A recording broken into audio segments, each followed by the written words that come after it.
It is Wednesday, my dudes. This is how I win. This is no democracy. It is a dictatorship. Hate. Double hate. Load entirely. You're out of order! You're out of order! Everything that guy just says is bullshit. Thank you.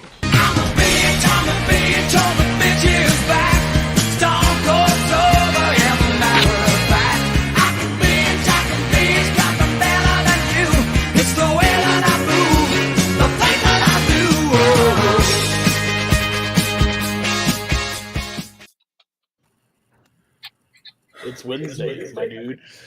I'm not going to stop. Listen, this is going to be a weird episode. These lists are so questionable, so bad, so outrageous a little bit. I needed a tag team partner.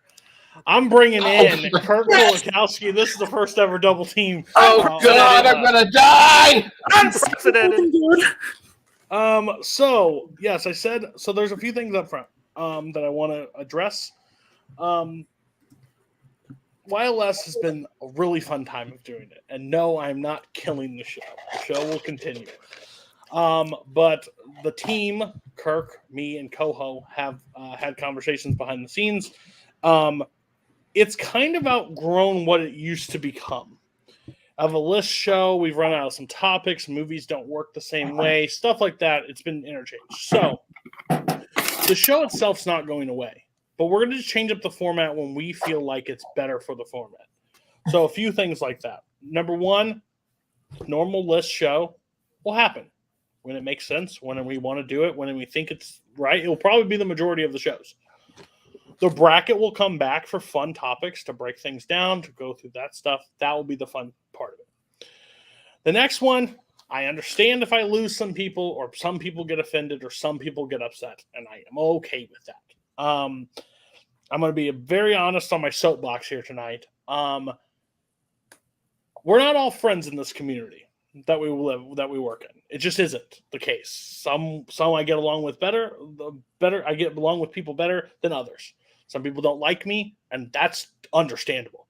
I completely get people not liking me or getting a bad perception of me because of the persona I have built on this trivia community. I get being this harsh, angry, red-bearded fat man.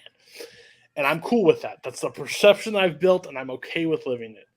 So, starting upcoming, we will start doing draft shows. Draft concepts of the show.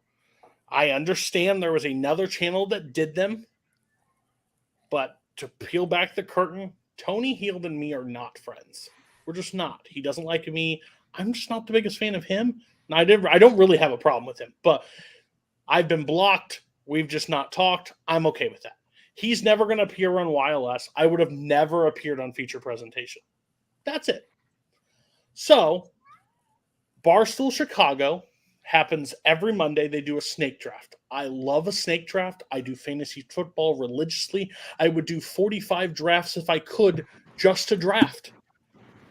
Draft works really interesting, and I'm glad they did it, and I'm glad they had fun with it. And if they continue to do it, they can continue to do it. But over here, YLS will adapt a draft topic at times, and we will do that concept. That's the case. I'm making it clear. If you don't want to be on those episodes, don't sign up for those episodes. I'm fully okay with that. You're not going to hurt my feelings. But me, Kirk, and Koho are signed off on it. I've talked to both of them. They both agree. So we're going to do it. If we want to do a draft, we'll do a draft. It'll be 5 people. I will either participate or commentate as it goes on. But it will be very interesting. So, just to let everybody know, that's what's happening. YLS will continue on. Kirk will be hosting shows. Koho will be doing top 40s. 100 scenes is coming. So get your list in. He still needs them. But tonight's episode, the lists were so questionable this week. I'm going to be honest with you. I told him I want him on one of them. I just didn't want the top 10 because I think overall this, and he said, can I do this week? And I said, Yeah, this week is perfect after I've looked some of these topics. I've watched a lot of movies. I haven't logged a lot of them. What we'll basically do is same format, but me and Kirk will both decide. And Kirk will probably be giving out final grades, but I will give my own personal grades as well. So if you hate Kirk for him, great. If you hate me for him, fine. But overall, Kirk's ruling stands tonight at the end. Even if I disagree with him, I'll tell you where I sit. But at the end of the day, I brought Kirk in, and this will be an interesting, and we'll see how this topic works. If this works really well, we might bring it back. So, introductions. Kirk, how are you doing today? I'm doing great now. Listen, gentlemen, playtime's over. All right, we're cracking the top 40. No more screwing around. Do not bring me voiceovers. I don't want to talk about any mocap nonsense. All right, I'm not going to let this show go on being the celebration of mediocrity that it has been. Excellence only moving forward, or we're going to have one. Oh my god! I did get a lot of messages, by the way, that last week's episode was one of the best wireless episodes of all time. And I appreciate everybody being there.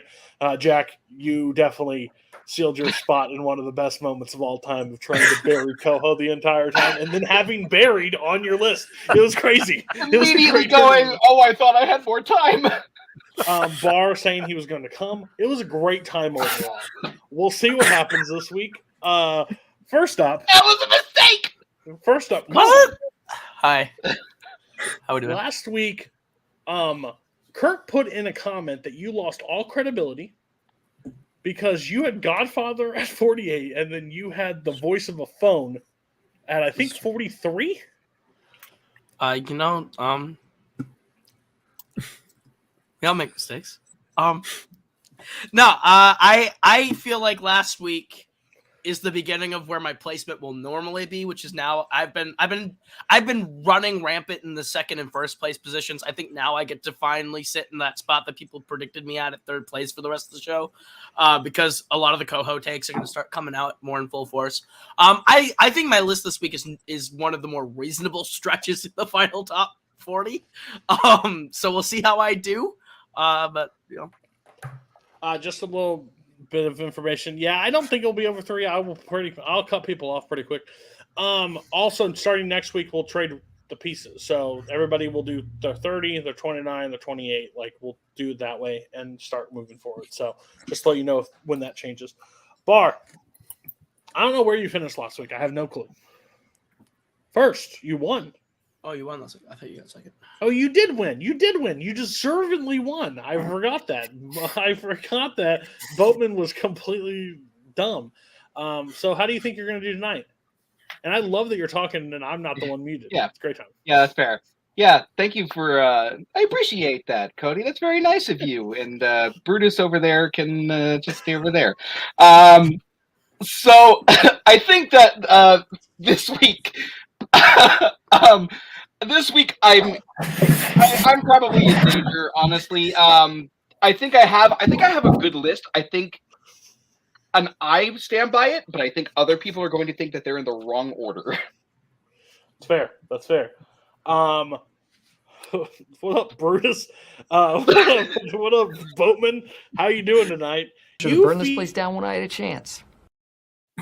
You feel like you got robbed last week. I do, and I will make those arguments later on when we come to the thing. But somebody just painted a giant target on their back, and I hope they enjoy reaping what they have sowed. I'll be honest, Kirk, no offense to you, but I had a very Cody heavy list this week, and now I don't, and I'm a little bummed. Yeah, that is 100% fair. Jack, some would say the MVP of this series. What the does that mean? Those people would be morons. Listen, how do you think you're going to do tonight? If I told you that this is the worst week for me since Heather Langenkamp and Miranda Otto, would you believe me? I've seen the list. Yes, I would agree. We're all safe, everybody. This list is rough. I'm afraid, but let's do this. All right, Koho. Well, how the show works. Well, guess what? If you don't know how the show works, we started this series about 6 weeks ago. Back to watch episode 1. Koho, what's your 40, your 39, and your 38? All right, so my number 40 is Jack Lemmon and Glengarry Glen Ross. My number 39 is Christian Bale in Vice. And my 38 is Sally Hawkins in The Shape of Water. So is that the fish Jack movie? Yeah, it is the fish fucking movie. That's how we get Crash. Jack Lemmon in Glengarry Glen Ross is maybe my favorite Lemon. Might be my favorite Lemon. It's between that and The Apartment. I think I really like seeing Jack Lemmon as this sort of fast-talking, wheelin'-dealin' guy, this sort of down on his luck at the beginning, and then the way he and Pacino just play off each other in the office, where he's telling them about how he got the deal and all that, and then the way he then switches to interacting with Kevin Spacey, where he's like, I got you, you son of a bitch, and then when Spacey figures him out, he turns around, he's like begging for his like life and job to him, and he's like, oh really? I think he goes through such a range in this. To me, he is the protagonist of this movie, but it's like hard to really nail down who you would consider the lead. He's probably the most lead to me, but I think he is phenomenal. Christian Bale in Vice, I've heard the arguments forever that it is the makeup and not the performance, but I think the performance is incredible. I had Vice slower, just I didn't know when Koho was going to talk. Okay. I think Christian Bale is unrecognizable, not just from the makeup, from the way he talks, the way his mannerisms are. I love the scene where it's also with Steve Carell in that scene, the way they play off each other and the what do we believe? I think is a great scene from Christian Bale, just as much as it is Steve Carell. Steve Carell gets to be the one that the scenes focus on, is over the top, what do we believe laughing thing. But I think the way that Christian Bale plays this like earnest to get ahead in life guy who will do the most scummy things and thinking he's doing it for the right reasons, I think Bale plays that really well. I think all the way through, I'm watching this like despicable guy, but Bale is not there. Like, I just don't see Christian Bale in this part whatsoever, because I don't hear him, I don't see him, I don't believe that's him. I think that's a transformative performance. Sally Hawkins in The Shape of Water is. Oh yeah, Boatman. Sorry, he just interrupted you. So. Yeah, that was my 94. Yes, it was my 90. Bale was my 94. I think that ending monologue is so like perfectly terrifying. I think he's really good in this. He just kind of the way he does. I think it's kind of hard to be like quietly intimidating, and I love those performances that are like quietly intimidating, like not the loud yelly performances, but more of like the sit back and watch, but while still being intimidating. And that's what Bale does here, and it's great. And Sally Hawkins. So Sally Hawkins. This is who I think should have won the Oscar in 2017. I think her performance in this is so good. Of this, I don't know what the term is anymore, so I'm just gonna say the one I know, which is mute. I don't know if that's normal. If that's okay. I think that's so correct. Unless I don't know. I don't know. I don't know. So if I'm wrong, please correct me. But this woman who cannot speak, the way she portrays her throughout this movie as having so much heart and conveying so much without ever once using her voice, I think is really brilliant. I love the scene where she is signing to Richard Jenkins about I can either save him or I can let him die, and it's all there on her face, just all the pain of not saving the fish man that she wants to fuck. There, I said it. But it's a great. Sorry, cancel me. Okay, just want to make sure. Thanks, Holtzman. You're my regular political correctness guru.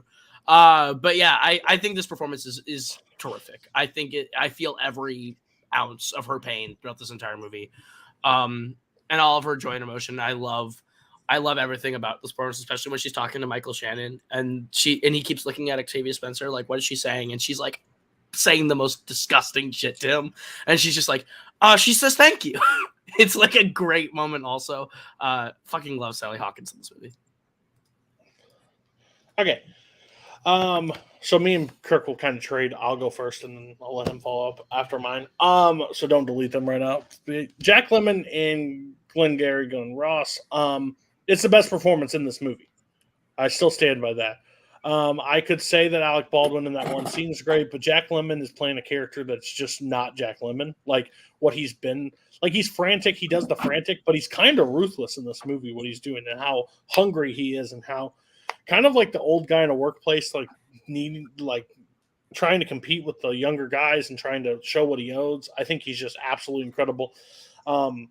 I mean, you can compare this with The Apartment and stuff like that of overall his performances. There's just two different roles at that point. Like CC Baxter and this are nowhere near alike. So I'm okay with saying that if this is your favorite Lemon, that's just like you lean to that sort of acting. So I just like the older Lemon more than the younger Lemon specifically, but they're both great. Yeah, watch Grumpy Old Men. It's great. I probably would. Kirk, we'll just keep talking. Okay. Kirk, what's your thought on this is a great pick. I think Lemon's great. I don't know if he's the best, but I mean, it's because everybody is so good. Everybody's firing all cylinders here. Just the way this character goes from being just completely kind of broken and desperate, and then he has that scene with Al Pacino where he's like, describing he finally got that cell and he's riding that high, and you just see that come all crashing down. Just the ebb and flow of this character is so good, and all these characters are kind of despicable. They're doing despicable things. And but you also see he shows you how that lifestyle just grinded him down, and how desperate he is now, and he sells that perfectly. So yeah, this is a solid pick. Your 39 is okay. I have to just say this. If this you can say that it's not the makeup. I'm going to say it is the makeup, and that's just what I'm going to leave. I think he transforms, but it's the same transform as. I hope that you have Gary Oldman from The Darkest Hours higher up, because I think he's better in his role than Christian Bale in Vice. The hardest part for this is I just don't. I don't think this is unpopular to say, but I don't like Dick Cheney as a person. So and I don't think a lot of people do. So when you sit there and have to watch an entire movie about Dick Cheney, I don't give a shit. And I can see his roles and how slow he is, but I honestly just show how stupid he was. How smart he was, but how stupid he was at the same time. So I think Bale overall's performance is fine. I just get lost in I just wish Adam McKay would just stay away from politics stuff. If I'm being 100% honest, because you can see what line he's definitely on, and that's fine. But I don't need to see the line the entire time. His performance is fine. I think there are some fun parts throughout, great performances throughout the movie. But overall, I think it's just a slog of a movie, and I think his performance gets overhyped because he slow draws and he slow rolls. He talks out the side of his mouth really well, but I see Bale clear as day. Yeah, absolutely. Please bring back, and he can talk about stocks for 75 years. I'm fine with that. Please stay away from Vice. But yeah, I think he also needs to stay out of the headlines and stop talking about Aaron fucking Sorkin. Yeah, that's probably true too. Keep Sorkin stay out your fucking mouth. But yeah, with Vice, I can't. It's a movie that I don't like, and its character I can't relate to, and I can see Bale throughout the entire thing, and I don't think it's that impressive to talk out the side of your mouth. I think that's what he does it twang, but he doesn't sound like Bale. But I don't know. Kirk. Koho, I can't remember. Were you one of the people who was critical of Jessica Chastain winning the Oscar because it was all makeup and a voice?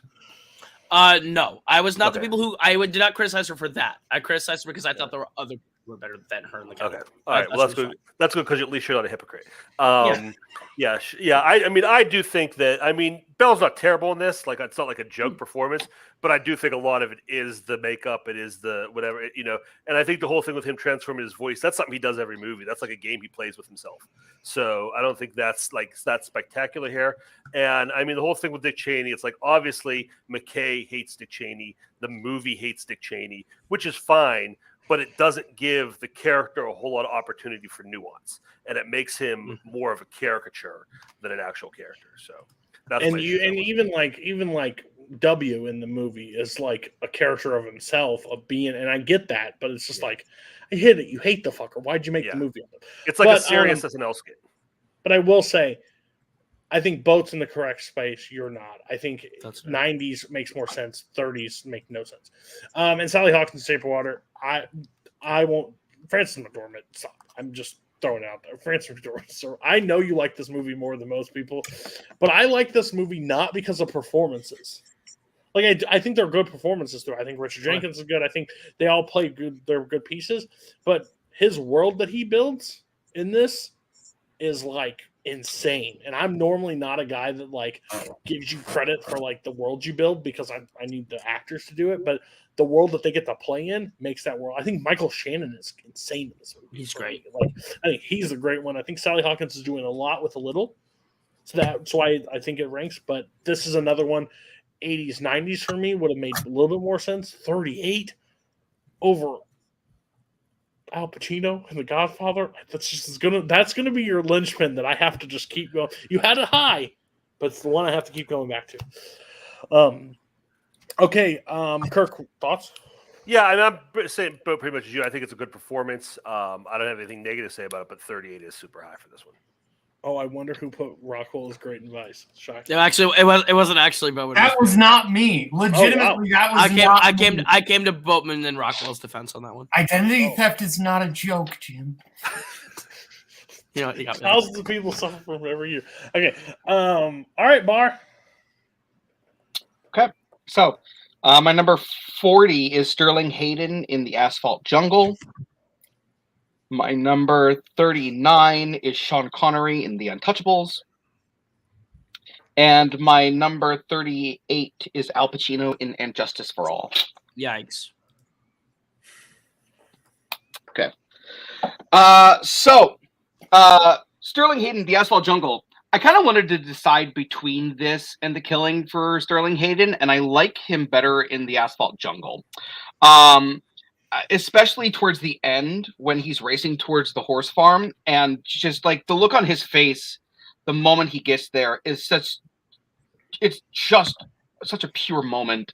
And it's just a really great overall performance, going from like overly tough and aggressive to getting to show the emotions that he truly has underneath.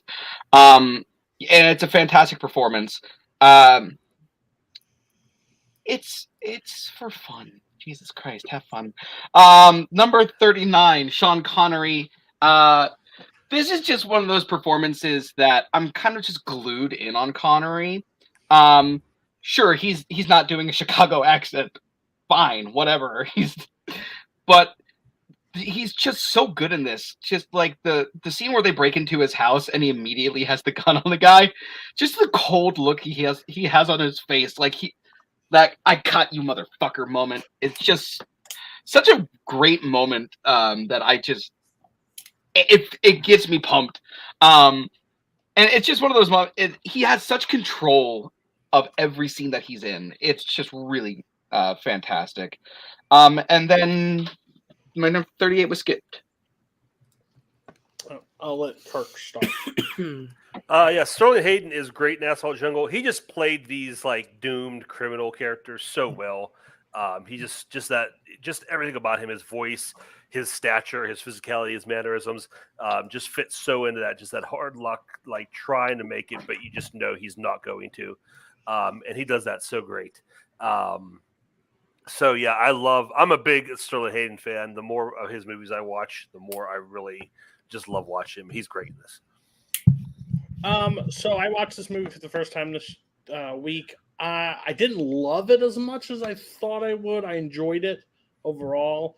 I'm just saying, if I'm going to pick Sterling Hayden between the two, I would have picked The Killing, in my opinion. I like that fair. more. I like that a lot more. I think Killing is just like an insane movie, but we're not talking about that. So overall, I think his performance was fine. You're picking these ones that are in your brain makes a lot of sense. But to the list myself, it doesn't make a lot of sense. Like there's some things here just missing over for me. Don't hate it. Don't think it's bad. I didn't walk like what the hell? Like sweet Tony Curtis in Sweet Smell of Success. That's one of those like what the fuck are we doing? But this makes sense. Like I can see why this would be someone's higher list for them for seeing Asphalt Jungle. For me, it just didn't click for that. You're 39. Untouchables, Kirk. Yeah, I like Connery in this. I think he's great. But I think this is a little high just because I think this is more a case of it being more character than performance. And I know it's hard to like draw the line in between, but I think like he's just such a cool character and just that kind of mentor. He's like the Red in Shawshank. He's that guy you're just going to like no matter what, no matter who's playing him. But Connery's still really good in it. I just think this for me would have been like more like a 90s, 80s pick. But it's not terrible being on your list. I have zero problems with Sean Connery and the Untouchables here, and I stand by a great choice. The one thing I do want to thank you for is not quoting the famous line. Oh, yeah, no. I'm smart enough to not. I really appreciate that, but that is the scene that I absolutely love. They bring in we'll put one in the more, like, we'll do it the Chicago way. Like, that stuff was just, like, Connery just being so badass in this movie. Like, nothing is better in cinema for me as old Connery. Old Connery is like a fine wine. It is the greatest thing in film. He could just be sitting there reading the newspaper, and I would love every minute of it. And yes, I would love to hear Sean Connery say "the Bears." It'd be great. The Bears. Could you imagine Connery trying? The Bears. Some big tits. Okay, and I will say I'm mad. I will say I'm mad that we don't get to talk about Injustice for All in this episode, but I won't forget it more. That's fair. Boat. Okay, my number 40 is Marlon Brando in A Streetcar Named Desire. Okay. Yeah, Brando is... Whoa. 40, 39, 38. Oh, God. How does the show work? Yeah, exactly. God. My 39 is Albert Brooks in Broadcast News. Yikes. I'm kidding. I'm fucking kidding. I just wanted to see what you do. I'm sorry. You broke my heart. I didn't mean to. I'm sorry. You broke my heart. I'm sorry. And my 38 is Anthony Perkins in Psycho. I had him lower at 63. Okay. Brando in A Streetcar Named Desire just like comes to life in this movie. He is just doing so much. Like, Stanley Kowalski is clearly like one of those showy characters, and Brando just gets so much to do, and like just with his movements and like just the way, like the pain and Hey Stella, one of the most famous yells of all time for a reason. Like it's just so powerful, and the rage and the contempt and everything that Brando is putting into this performance, I think it's just fantastic. 39, look, it's me, right? It's me, but also, like, come on. Albert Brooks in Broadcast News is so phenomenal. He is doing so much here, because he has to be like the Albert Brooks, awkward type, and that's what he's doing. But it's stretching it to a level that is just so flawless and so perfect. I love the scene where he talks to Jane about Tom and just bears his soul. That is such a perfect scene. But then he also gets a lot of great comedy moments, like with the sweating. Like, you can just see his visible anxiety during the sweating scene. I love this performance so much. Albert Brooks is great. And my 38 is Anthony Perkins in Psycho. The quiet mania before, like, he goes fully crazy. Like, I love the taxidermy scene. Like, when him and Marion are talking, like, it is so just quietly off-putting, and it's so great. And I think that Perkins is just so terrifying in a way that feels sympathetic, and I think that's really fascinating. And his intense moments are great. It's such a great performance. And I had Perkins at 63. Javi also just shot Boatman in the chat. I think Anthony Perkins doesn't get enough credit for his introduction. Like, when we first meet him and when he's introduced to us, he's not a full-on psychopath, apparently. Like, you can't, like, see that on the surface. He kind of seems just like a dude.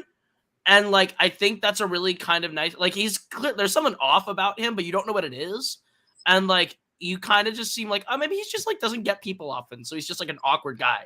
And then the more and more you see him to the point where at the end, he's just smiling at the camera and you're just like, fuck. I think Perkins is brilliant. One of the best movies, performances that I've seen for the first time very recently. I think he's incredible. Should have been nominated that year. I'll stand by. Should have been nominated.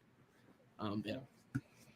I would say take a drink every time Koho says should have been nominated, but I don't want to be responsible for deaths from alcohol poisoning, so please don't do that. Do it. I want to see proof of it too. So I saw this movie for the first time this week. Me and Kirk had a conversation about this last night, and I won't steal Kirk's thunder, but I agree 100% what he said about this. His performance is really strong in this. It's what works. And the reason why I thought I was a little down on it at first is because he was the first to do this kind of performance, like as it is, and he's been often emulated and duplicated on this performance, but not probably to the level. I mean, there's some that probably have rised above it, but he left. I guarantee. I'll leave that. Sorry, I'm stealing Kirk's thunder. But yeah, I really enjoyed the movie for what it was. I don't know how quick I'll rewatch the film, but I'm glad I finally got it off like the watch list. And as much as I don't like love the movie, but his performance is what stood out to me. So his performance is what won me over in this movie. Kirk. Yeah, I watched this for the first time a week or so ago, and I'm sitting there watching it. I'm like, oh, okay. So that's what Tom Hardy and Joseph Gordon-Levitt and Vince Vaughn and Leo DiCaprio and James Franco and 100 other actors have been doing their entire career. It's so, and you know, me and Cody were talking. It's like you look at it now, and it's been so much. It's been done so much that it feels like kind of just it's there. But it's almost like the Beatles. Like you listen to the Beatles, you're like, oh yeah, it's the Beatles. I know the Beatles. Everything sounds like the Beatles. But like if you go back and listen to music before the Beatles, and then you listen to Sgt. Pepper, you're like, oh okay, yeah, I get that. And that's how it is with this movie. If you like go back in the 30s and 40s and watch all those movies, then you see this. Like nothing like this had been done before.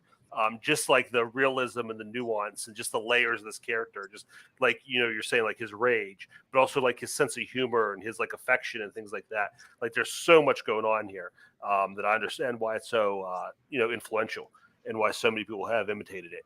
But yeah, it's a great performance. Great pick. I think it just hurt me because I've seen other people like do performances like this now. Mm-hmm. But when he put in that perspective, it made a total turn for me. I'm like, you're right, 100%. So great choice. 40 probably a little high for me, but I just saw the movie, so I can't tell you. Your father should be so proud of you. You put him on the list. Listen, the fact that I only had one I should get a pat on the back for that. That's true. And I think the reason why is because you've been ridiculed if you didn't. But here's my take on this. This movie, I love this movie a lot. I enjoy this movie a lot. This movie is very hard for me to watch, and it's not because the subject matter or the characters or anything, but I'm staring for 2 hours in the face of the guy I see weekly in Warzone. I'm sorry, like I'm not saying you're a direct ripoff of him, but the mannerisms and how you do stuff in this movie is very similar at times. I think he's a little bit more stand-up-ish than you, but it's very hard. That being said, he's absolutely fantastic in this movie. As somebody that deep dove 87, I think it's 87, right? 87. Mm-hmm. Yeah, 87. That is one of the most confusing Oscars years of all time. I'm just going to say that is one of the most confusing ever. For what won, what was Best Picture, what was nominated, it's nuts. And I think Connery beat Brooks. Yes, I was going to bring it up, but I was worried it would hurt me. So it's 89. That's a tough choice for me personally because I think both have a very good stake on that. I do love, because I've seen Boatman. Boatman will always, like, if we don't have many in this community, but if there were jocks in this community, he would do what he does to William Hurt. Like, do you know all the people in the cabinet? I did it to Barr last week, and Barr isn't even a jock. If we're being honest. He likes to beat people down like no stuff. So great performance. I love the sweating scene. My favorite scene in this entire movie is when he's outside with Holly Hunter, and he's just talking and just saying everything like, "What do you kill me?" or something. I don't know what's the exact quote, but he says something in the regards of like, "I'll kill myself" or something. I don't know. It's really funny to me. It's really heartwarming too. He's got that story like, I say the words here and they come out there. Comes out there. It's just great. Kirk. Yeah, I like this movie. I like his performance. This is another one that's hard to separate like performance and character for me. But I mean, it's a perfect character for him. I think he's really good. Like just like you guys say, like just that character of like how he's just like pours his heart. Like he doesn't care. Like he just tells Holly Hunter exactly how he feels. Very matter of factly. So yeah, I think 39 is high for anybody else. Boatman, it makes sense. If I'm going to have one Albert Brooks performance on my list, it's going to be Taxi Driver. But you know, to each his own. Let's not fight. This is YLS. What are we doing here? That's the line. That's the line. It's the line for the movie. It is the line. There's the line. But it fitted perfect because when he cut it. Wait, Boat, you don't know every line from Taxi Driver front to back? Hey, Boat, how many words are in the script of Taxi Driver? But no, when he did the cutoff perfectly, and he's just like, and Boatman did the. And he was like, "Let's not fight." It was a perfect like transition where he like cut him off. I loved it. Good job. All right, and you're 38. I've said this before. I'll say it again. This is an overrated movie. I'll just start with that. I don't have the love for this movie as other people. Do I think his performance is good? Yes, his performance is really good in this movie. But do I love it? No, I don't. I just don't have the same effect to it. And this is one of those movies, I honestly, growing up, I guess I'm a little older, I don't know, but this was mentioned in the same realms of Godfather, of like the all-time greats, 2001: A Space Odyssey, those movies that just changed cinema. So when I got to it and I overhyped it for myself, it fell flat for me, and it's always fallen flat for me because I think like it does a like what's the word I'm looking for? It's kind of does a disservice to it what it honestly is with like the shower scene and the stuff that happens in the score, like that kind of downplays it at this point. I have watched other Hitchcocks. I like other Hitchcocks more, but his performance overall with Perkins, I think he plays a nice balance of creepy and stuff, especially the taxidermy scene. That's the scene I would have referenced. I think that is the best scene for him in this movie. But if I was making the list and I had to include this, I'd be on Koho's ranking. I wouldn't be on Boatman's. I think that's too high. But Kirk's here, so and go ahead. I understand what you're saying. I came to this pretty early, so I didn't really suffer all the hype because I saw it before. Like I realized how much hype there was around it. But I think as far as the performance goes, I think it's really good. Like if you watch the remake and you see Vince Vaughn try to do this, you realize how difficult it is because he pulls off that like he believes his mother's alive and she's doing all this stuff, and he's honestly afraid of that. But he also convinces you that he could be the guy doing it, which is a tough high wire that walk. Just that scene where he's like, "Oh, mother," when you hear him like, after when he comes across the murder scene, so it's a shock when you see that it's him in the dress. Like it's shocking that it's him because you don't, he makes you believe that his mother's still alive and still doing all this stuff. And that ends, the final scene with him just, that just the face and the voiceover is really good. So again, I do think this might be a little high based on just the performance, but top 100 definitely. It's good. You're not coming back. All right, I will. Is that everybody? Yeah, we're on to Jack. Jack's 40. Okay. Oh, Jack, you're 40. All right. Yeah, here we go. My number 40, Boatman, get ready for yikes. It's Lee J. Cobb. Yikes. Yep. Just Boat? I mean, it's just second I just know Boatman. It's my number one favorite one. This is number one. Sorry. Like famously. Yes. Anyways, 39 is James Stewart in Mr. Smith Goes to Washington. Yikes. Yikes. Yep. And my 38, it's Viggo Mortensen in The Lord of the Rings: The Return of the King. There it is. It's back. me. The fuck do you expect at this point? Okay, Better. listen. Viggo Mortensen gives one of the best performances of this trilogy. It's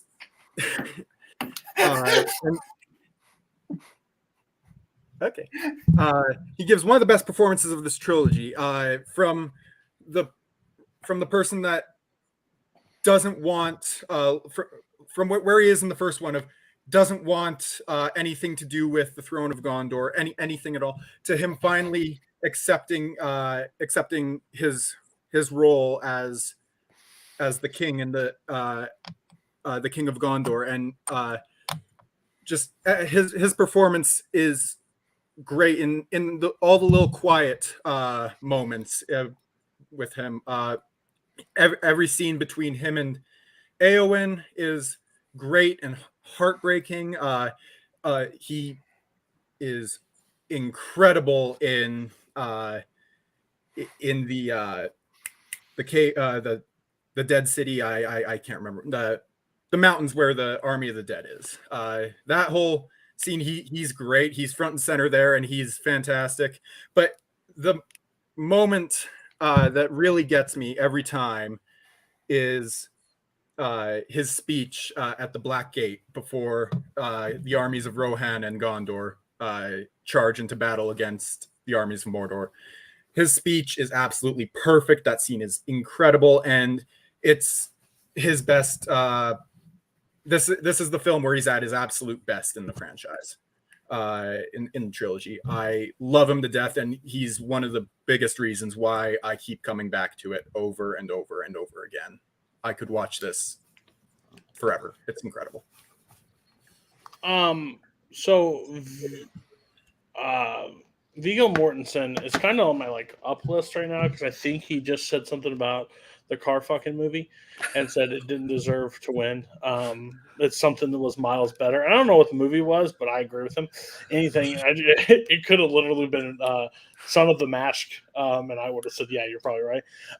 But I just want to say this real quick, and I don't mean to pick on you, but I wanted to read this in order again. 40 Lee J. Cobb and 12 Angry Men. James Stewart and Mr. Smith goes to Washington.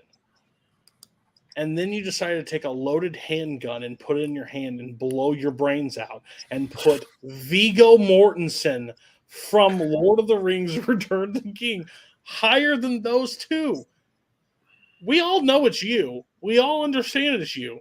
But couldn't you have put this at 40 and put those two higher so you don't have to resign on this is a better performance than Lee J. Cobb and James Stewart?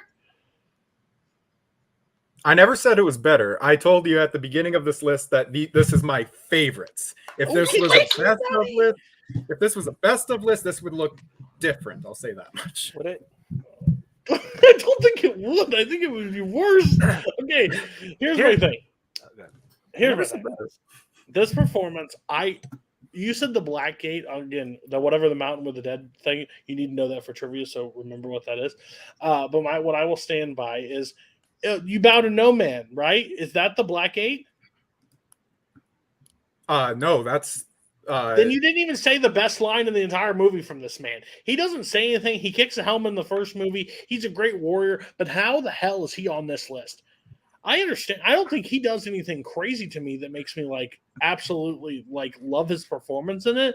Again, the Fellowship of the Ring, all the Lord of the Rings, Kirk is famously saying if it disappeared, I don't give a shit. But my thing is when I watch them, I don't stand out and watch any performance and be like, God damn, that guy's great. I just I love the group. I love the world we're in. I love the adventure. But overall, what the fuck are you talking about? This is nutty. I understood these were showing up. But man, Viggo? Man, Kirk. Maybe Kirk loves it more than me. Listen, Jack, I'm not going to attack you for this. And this is going to sound super condescending, and I don't mean it to be. But, you're a young guy. And you're new. you're coming into your own as a cinephile, and that's fine. You're experienced. You're young. You're starting out. You've gotten into a bad crowd with these Kingsman guys. They're staring you wrong. You need to get away from them. But what? My turn to talk. It's my turn to talk. That's true. What you need to realize is that when you're watching a movie you enjoy, there are a lot of other things going on besides the performances. And just because you love the performances doesn't make or just because you love the movie. Like, I love Pacific Rim. That's a fun movie. But I'm like, oh man, that's Charlie Hunnam. He's fantastic in that movie. Man, he's blown it out of the water. I'm like, no, he's there.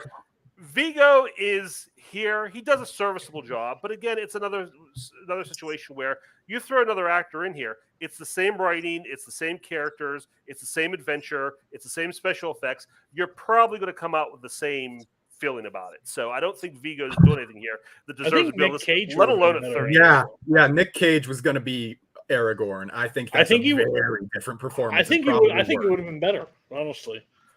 What the fuck? It'd be great. I love it. Okay. Well, would he kick the helmet, Cody? Would he kick the helmet? He would fucking kick the entire. He'd kick Peter Jackson. Okay. All right. Gloves come off. Everyone gets to fight. Bar and Boat have been throwing bars across the way. We'll see what happens. Koho, take us through a journey. Let me take you back to biblical times, 1988. Anyway, Eddie Murphy in Coming to America is my favorite performance that Eddie Murphy has given in his career because he's not just playing multiple people. His primary character of Prince Akeem is delightful. I think he is so much fun in this movie as just a great comedic performance. I think my favorite part will always be he just wakes up and he's just like, "Good morning, Queens. Fuck you. Yes, fuck you too." It's just great. The way he plays all the different people in the barbershop is just like amazing. And I love every single distinct performance that he gives each of them. The way he goes back and forth with Arsenio Hall, the way that he does the McDonald's, he's like, yes, I was watching the contest with the Giants of New York last night. They kicked the ball through a giant yellow pitchfork. I think it's just brilliant. The way he's just like naive and gullible, but it's so heartwarming and charming. And it's very easy to make that character unlikable with how gullible he is to the point where you just think he's a moron and you don't want to watch him. But Eddie Murphy is just so charming that you watch his just big goofy grin and his like attitude towards the world around him, and it's impossible to dislike Eddie Murphy in this movie. I think he's brilliant. So yeah, Coming to America. I haven't watched the second one because I refuse to at this point. It's not good. Don't do it. I know. I'm just gonna hold it in where it was. Coming to America is one of my favorite comedies of all time. I think Eddie Murphy is the reason why it's one of my favorites. The barbershop scene I absolutely love when he gets in the cab and says, "Take us to Queens," and the cab goes, "You sure about that?" It's like, "Yes, we go to Queens." And they park the car, and it literally everything gets taken from the back of that car in 3.2 seconds. Just how you're right. His naive performance would kind of drain in most films, but his comedic delivery is what helps sell every scene he's in. So I have zero issues with this on the list. It's very hard to put like comedic performances high on people's list because, I mean, just like you know, critics and Academy Awards and stuff, they don't really honor comedic performances, but I'm all for it. 37, maybe a little high for some, but for me, it works perfectly. Everybody else, Kirk first. Sorry. No, I love this. This is definitely Eddie's best performance. I rewatched this. I hadn't seen this in forever, and I always liked the movie, but I never really thought much about it. It was I think Omri's top 10 last year, so I rewatched it, and yeah, he is great in this. He, like you said, like he has that gullibility, and it's not just the comedy I think that saves it, but he also has like moments of like sincerity and wisdom where he's not just an idiot. Like he sits there, like when he talks to the girl and he sits down, he's like, well, this is how it is. This is, consider doing this.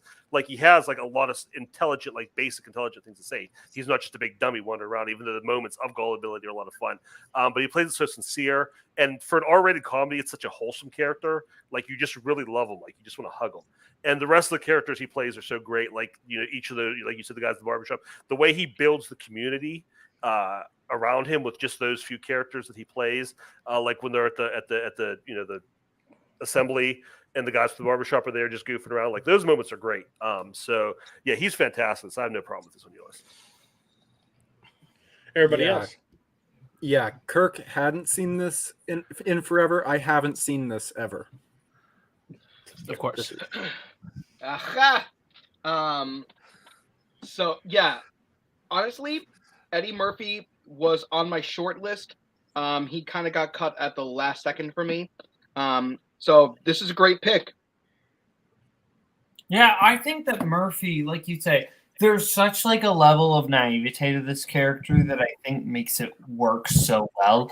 Because it's not like sometimes, especially with these types of characters, it's very like loud and boisterous and like annoying.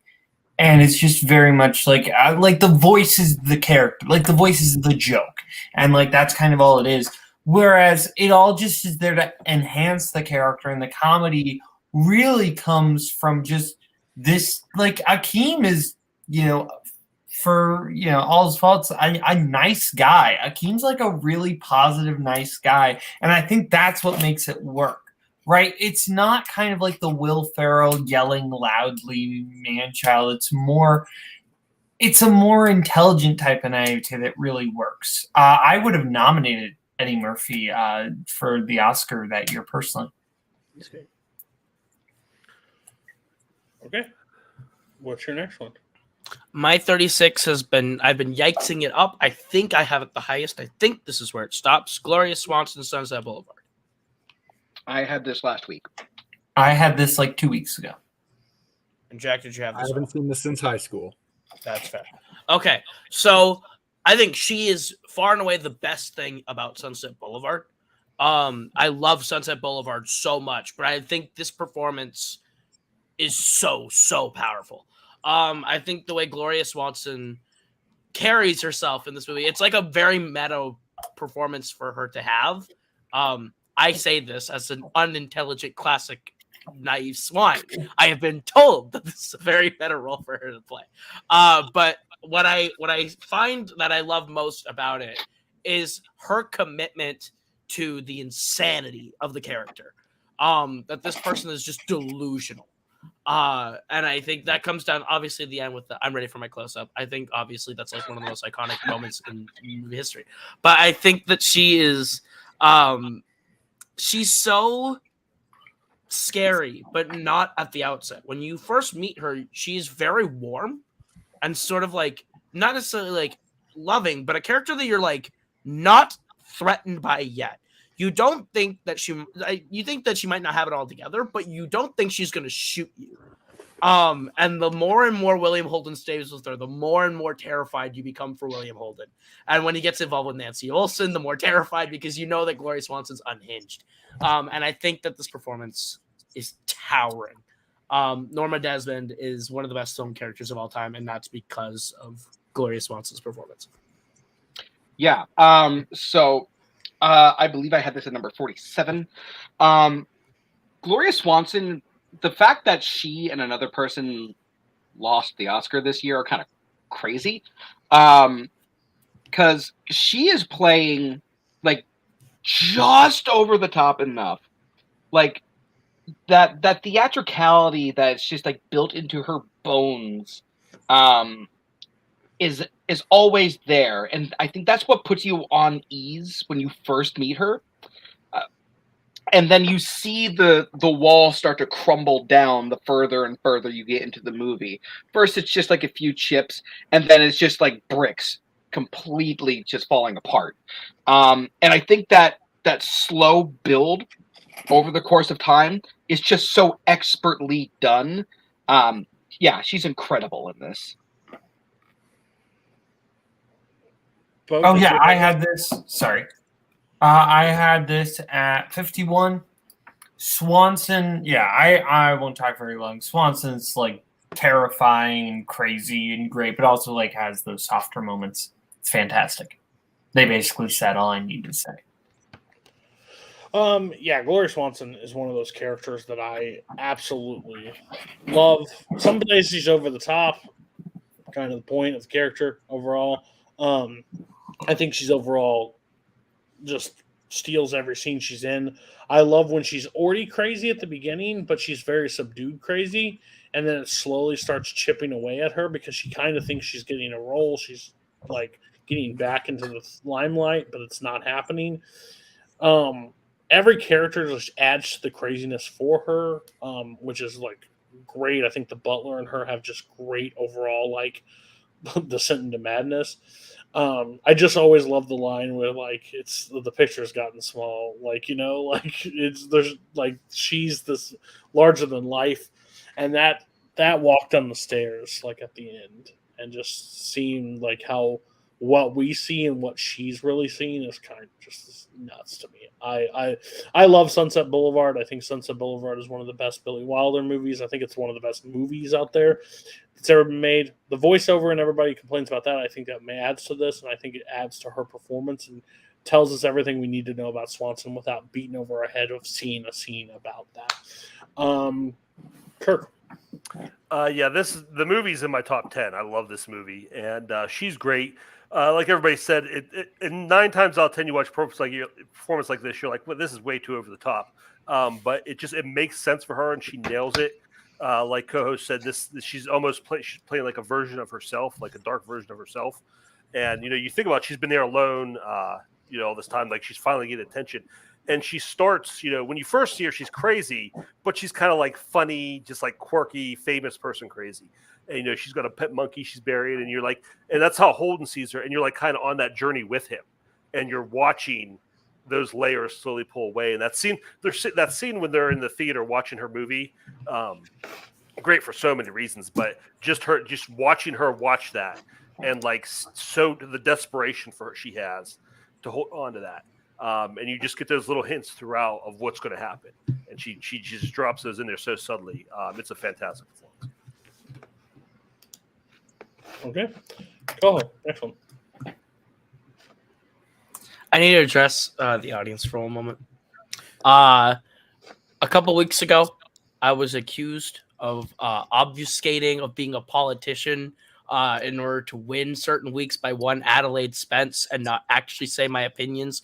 If that were the case, Spence, I don't think Emma Stone in La La Land would be my 35. So Mia Dolan is one of my favorite film protagonists of all time. I love Mia as a character, and I think that's very much a part of Emma Stone's performance. She can sing. And I think that as an actress, she brings so much life to this part. I love all of her auditions. I love all the different scenes of her like trying to make her dreams come true. And I love the scene with Ryan Gosling where she talks to him about like, well, why don't you just write something for yourself and then like and write what you know, and how she goes after the one woman show. I think her performance in the audition song is fantastic. I think that's one of the best moments of her. Like she deserves her Oscar far and away. And I think that the epilogue, her performance through it is brilliant. I love the way that when she and Sebastian first meet, that she like is genuine to him and he blows her off, and then the next time she sees him, she's just an absolute just fucking like hates him. And the way she's just like, I ran is just like such a great knife dig. And through the entire A Lovely Night number where then they like sort of start to reconcile on it, and just like I love their chemistry. Emma Stone's my favorite of the two, but they keep flipping back and forth. I love them both right now. I'm big on Emma Stone in it. But I love this movie, and I love both of their performances so much. Yeah, Emma Stone. I'll solidify that I did not win. Okay, so a few things I just want to cover. One, to say she's deserved her Oscar is the biggest bullshit statement that's ever been uttered, and that's a fact. This man will tell you and sit on his high throne and throw shade at other actors and other actresses that have sang in musicals and call them complete garbage, but then claim tone deafness when Emma Stone is on film, because this is the film that changed his life. That's laughable at this point. I would almost rather that Moonlight did not win Best Picture and La La Land did, instead of Emma Stone winning the Oscar here, because there have been shit movies that have won the Oscar. She doesn't deserve her Oscar. She needs to hand deliver that to whoever's available. She can't sing. This is a Hugh Jackman, this is a Russell Crowe, this is a Anne Hathaway, this is all these people. They get cast in different roles because of their star power and not because of their potential to sing. She can't sing. She's tone deaf. Gosling you have lower. Emma Stone being higher is laughable at this point. Yeah, is her great scenes when she talks? Fine. I have no problem with that. But when she opens her mouth and tries to sing, she sounds like a tone deaf idiot. I don't understand it. I will never understand this film. This is just a jerk-off fest to old Hollywood, and that's why people give this movie a pass. And also, you're in my shit house, and I didn't get to utter this today. You're in my shit house because like 2 years ago, a movie came out, or 3 years ago, a movie came out called Once Upon a Time in Hollywood. You watched that movie twice in a row, gave it 3 stars. The next year, you gave it 4 stars, and now it's sitting firmly at a 5-star rating because now you understand what Tarantino was going for. It took you 3 viewings of a movie to realize what it was going for. Maybe you don't watch it on 2 times speed and put it on your damn phone, and you can give a proper rating the first time. This is laughable. This is offensive. This is disrespectful, and you should not have it this high. You have Al Pacino in The Godfather 2, and she couldn't even tie his shoes in that movie, and you have her at 35. She can't sing the words given to her.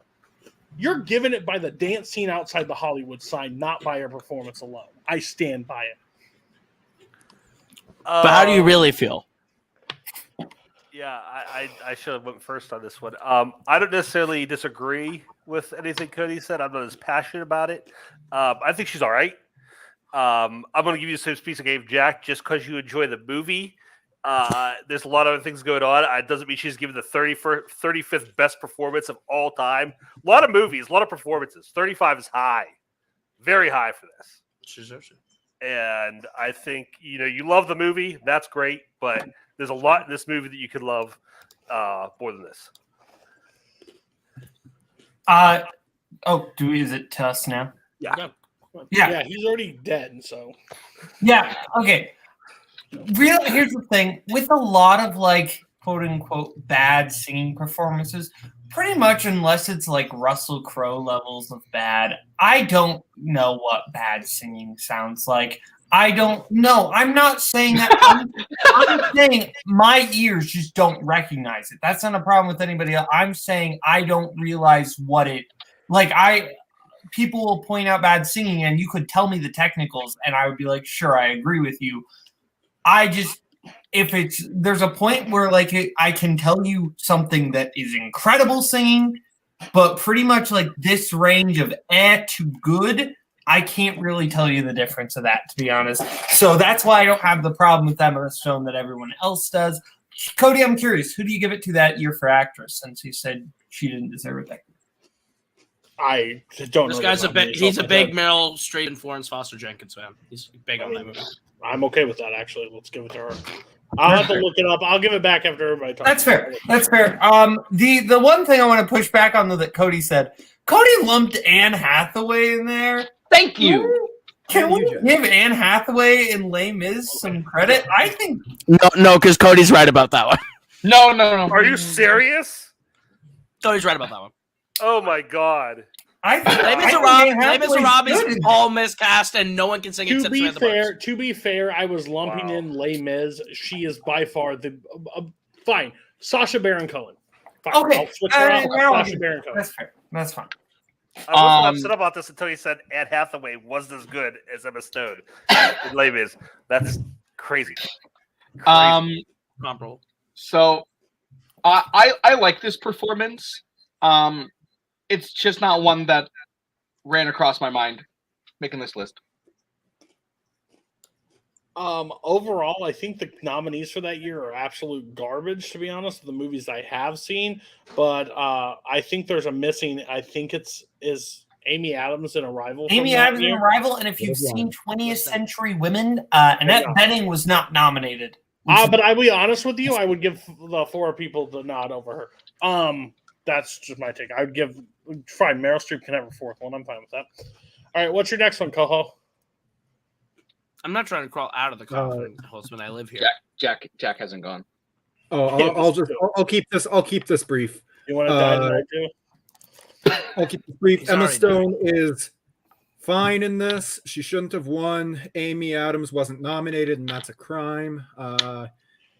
Yeah, no, nothing else to say. That's fair. I love Amaru showing up and being like, Jack, Viggo, bruh. Amaru, would-be IG champion, called you out for Viggo. I mean, yeah, I love that. Okay, that means anyway. something. To my number 34. We're going back to my favorite actor of all time. It's Al Pacino in Dog Day Afternoon. Yikes. There we go. I had him lower. We know, Jack. But Viggo. That didn't help. Ryan Reynolds and Married. I thought you had more time. All right, Bar. This is the one that I might be in trouble for this week, but I don't care. I think that Audrey Hepburn in Breakfast at Tiffany's is a fantastic performance. So let's get this out of the way. This movie has problems, like big problems. Audrey Hepburn is not the problem, though. She's actually the best part of this movie. Just the way that she kind of navigates this character, because at first you kind of think, oh, she's just kind of this dumb person who is skating by on her charm and her personality and her attractiveness. And then the layers start to show. They're really subtle, but they do start to like slowly build up until the big explosion where you find out, spoiler alert, where her brother died. And that you can just tell the emotional punch that takes and just completely changes her character.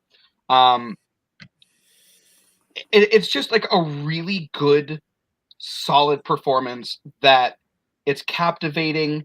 And as much as you kind of don't want to like this character, you absolutely do. And she's just effortless in this performance. Yeah, very problematic film, but amazing performance. So I've been on record. I've said this numerous times.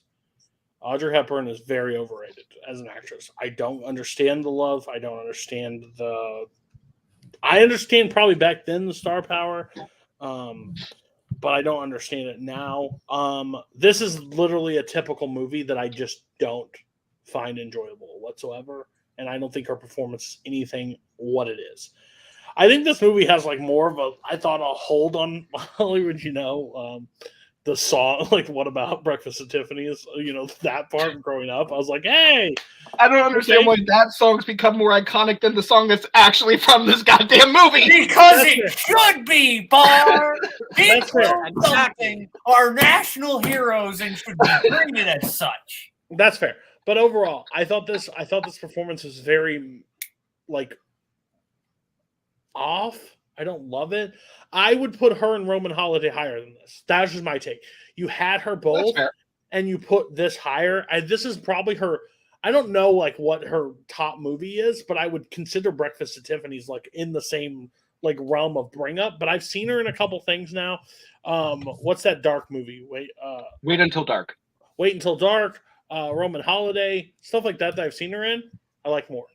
I think she's a better overall performance in this. I feel she's very mute. I feel like she's kind of like typecast of who she kind of was probably back at the time. Like a fat. Oh, no. If you see anything about her, this is complete opposite of her. Okay, well, that's fair. Maybe that's just what they presented out in the media.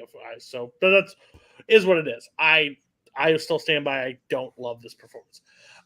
Kirk. Yeah, I mean, I obviously disagree with Cody. I really like Audrey. I like this performance. I think it's good. I think this is another one for me. It's hard to draw a line between performance and character, and I think it relies very heavily on her charm and her charisma. Makes a big part of it. I think there's other, and you may have Audrey on your list again. I don't know. It's very possible, but I think she has roles that are less showy, but are better pure acting performances. So this is another one that. This is another one that is. This is another one that I think it's. I'm okay that you have it on the list. I think the 30s are high for it. Okay. Everybody else. Audrey Hepburn. Breakfast at Tiffany's. Never seen it. I've seen one Hepburn movie, and I also really long. didn't like it. What movie was that, Jack? My Fair Lady. Watch more of her Watch stuff. it again for Picture This. I will. Sundays. Will. I actually really like Hepburn's performance in this. What? I said Sunday. I thought I did. I fair. thought you said Monday. My bad. I thought you were talking to me. Anyway, Sorry. I actually really like Hepburn in this. I think that she's doing a lot here, and I think it really works for me. I really enjoy this performance, actually. This is like probably my second favorite Hepburn performance, second or third probably overall. It's like this and then like the two she did in 67. Like just those are probably my three. But yeah, she's great in this in my opinion. She's also great in Sabrina. Just saying that. Yeah, she's good. 36. My number 36 is Natalie Portman in Closer. Oh, and he's going to do both. My number 35 is Clive Owen in Closer. Back to back. Go ahead. Yeah. So, I think that both of these performers are giving great performances, acting opposite of Jude Law and Julia Roberts. But the reason I put them side by side is because of the strip club scene. I think that scene, when it comes to acting, is really great.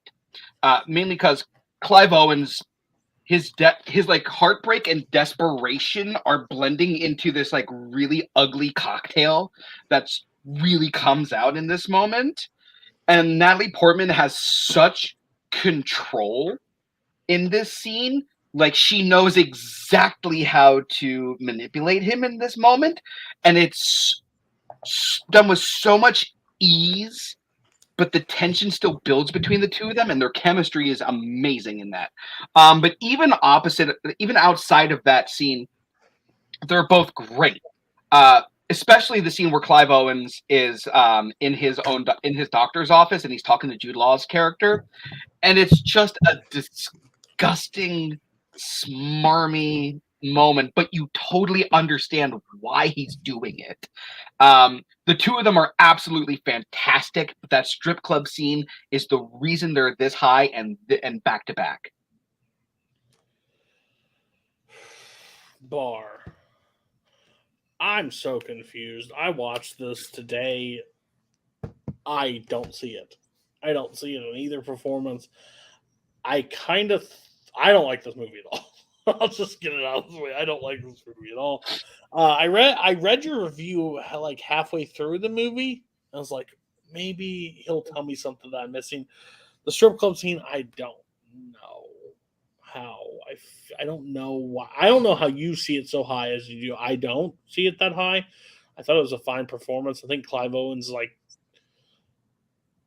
given a very Clive Owens performance. I don't know. I don't think anybody's really that great in this movie. And I was expecting a lot more from Portman, Owen, Jude Law, and Julia Roberts.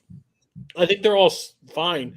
It's just it's no fault to the performances. One, you have them both this high. So they carry weight, and they both carry placements right above each other. I didn't gravitate to the story. The characters didn't work for me. The performances didn't stand out to me. I mean, Natalie Portman was, attractive in this movie, but that's about all that was going for me in this movie. So, Kirk, you haven't seen Closer, right? We talked about this earlier. I haven't seen Closer. I love Clive Owens a lot. I'm a big fan. Shoot him up. Yeah, among other things. But not 35, 30. I don't know, man. It's something about this. Of all the movies that you could have paired together, like, this isn't as bad as Boatman straight up cheating and putting two performances in one pick. But there's something about just like, you could have had like Al Pacino and Chris Sarandon back to back or something like that. But you're telling me that this obscure little late career Mike Nichols movies just happens to have two of the top 36 all-time performances in it. Something's fishy here. And my thing for Mike Nichols, like I would have believed like Elizabeth Taylor and Richard Burton paired next to each other. I would have taken Anne Bancroft and Dustin Hoffman in The Graduate. Like those are the two that I would have like. But this is a weird pairing for me. I don't know. I think you stumbled this week for me. That's just my take on it. Well, that's not to say some of those performances aren't coming up. So. Never seen it. That's fair. Yeah, I think that Owen is good. I think he earns his nomination that year, but like I don't know if I would even consider him for a 100. Portman, I think, is quite good. Portman, I actually think, is doing a lot here and a lot under the surface because she I think has the toughest role because she has to be so many different things and kind of different things with different people. She gets the best line in the movie, the best lines, but also just the best line of lines, the most fun someone can do. A girl can have without taking her clothes off. But it's better if you do, both of which are Panic at the Disco song lyrics or song titles. Yes, they are. Where do you think they got that from? Yeah, no, I really like Portman. Owen is solid. Yeah. Okay, Jack. Julia Roberts is kind of bad in this. That's the one. Yeah, kind of. I haven't seen it. I've heard of it, but there's a Natalie Portman performance that is better. I haven't seen this movie, but I know it. I know it better because that performance is incredible. Padme. It's a few short years later. She's not in Lord of the Rings. After Lord of the Rings. I said Padme. You missed it. Okay. Next one. Oh shit! Jesus Christ! He's not wrong. No, he's not wrong. I know. Not wrong. Like there are a few exceptions, but he's not wrong. That is a correct. That's honestly a correct One statement. of the most overrated actresses of all time, if we're being totally honest. Dude, I kind of love that. haven't seen Good enough. job. Like Thanks. Brockovich, I'll give you. Brockovich and Magnolias, and that's it. Okay. What's your next one? My number 34. We talked about one during, I think, the first episode of this series. We're going to talk about the second one, Michael Caine in Sleuth. Cool.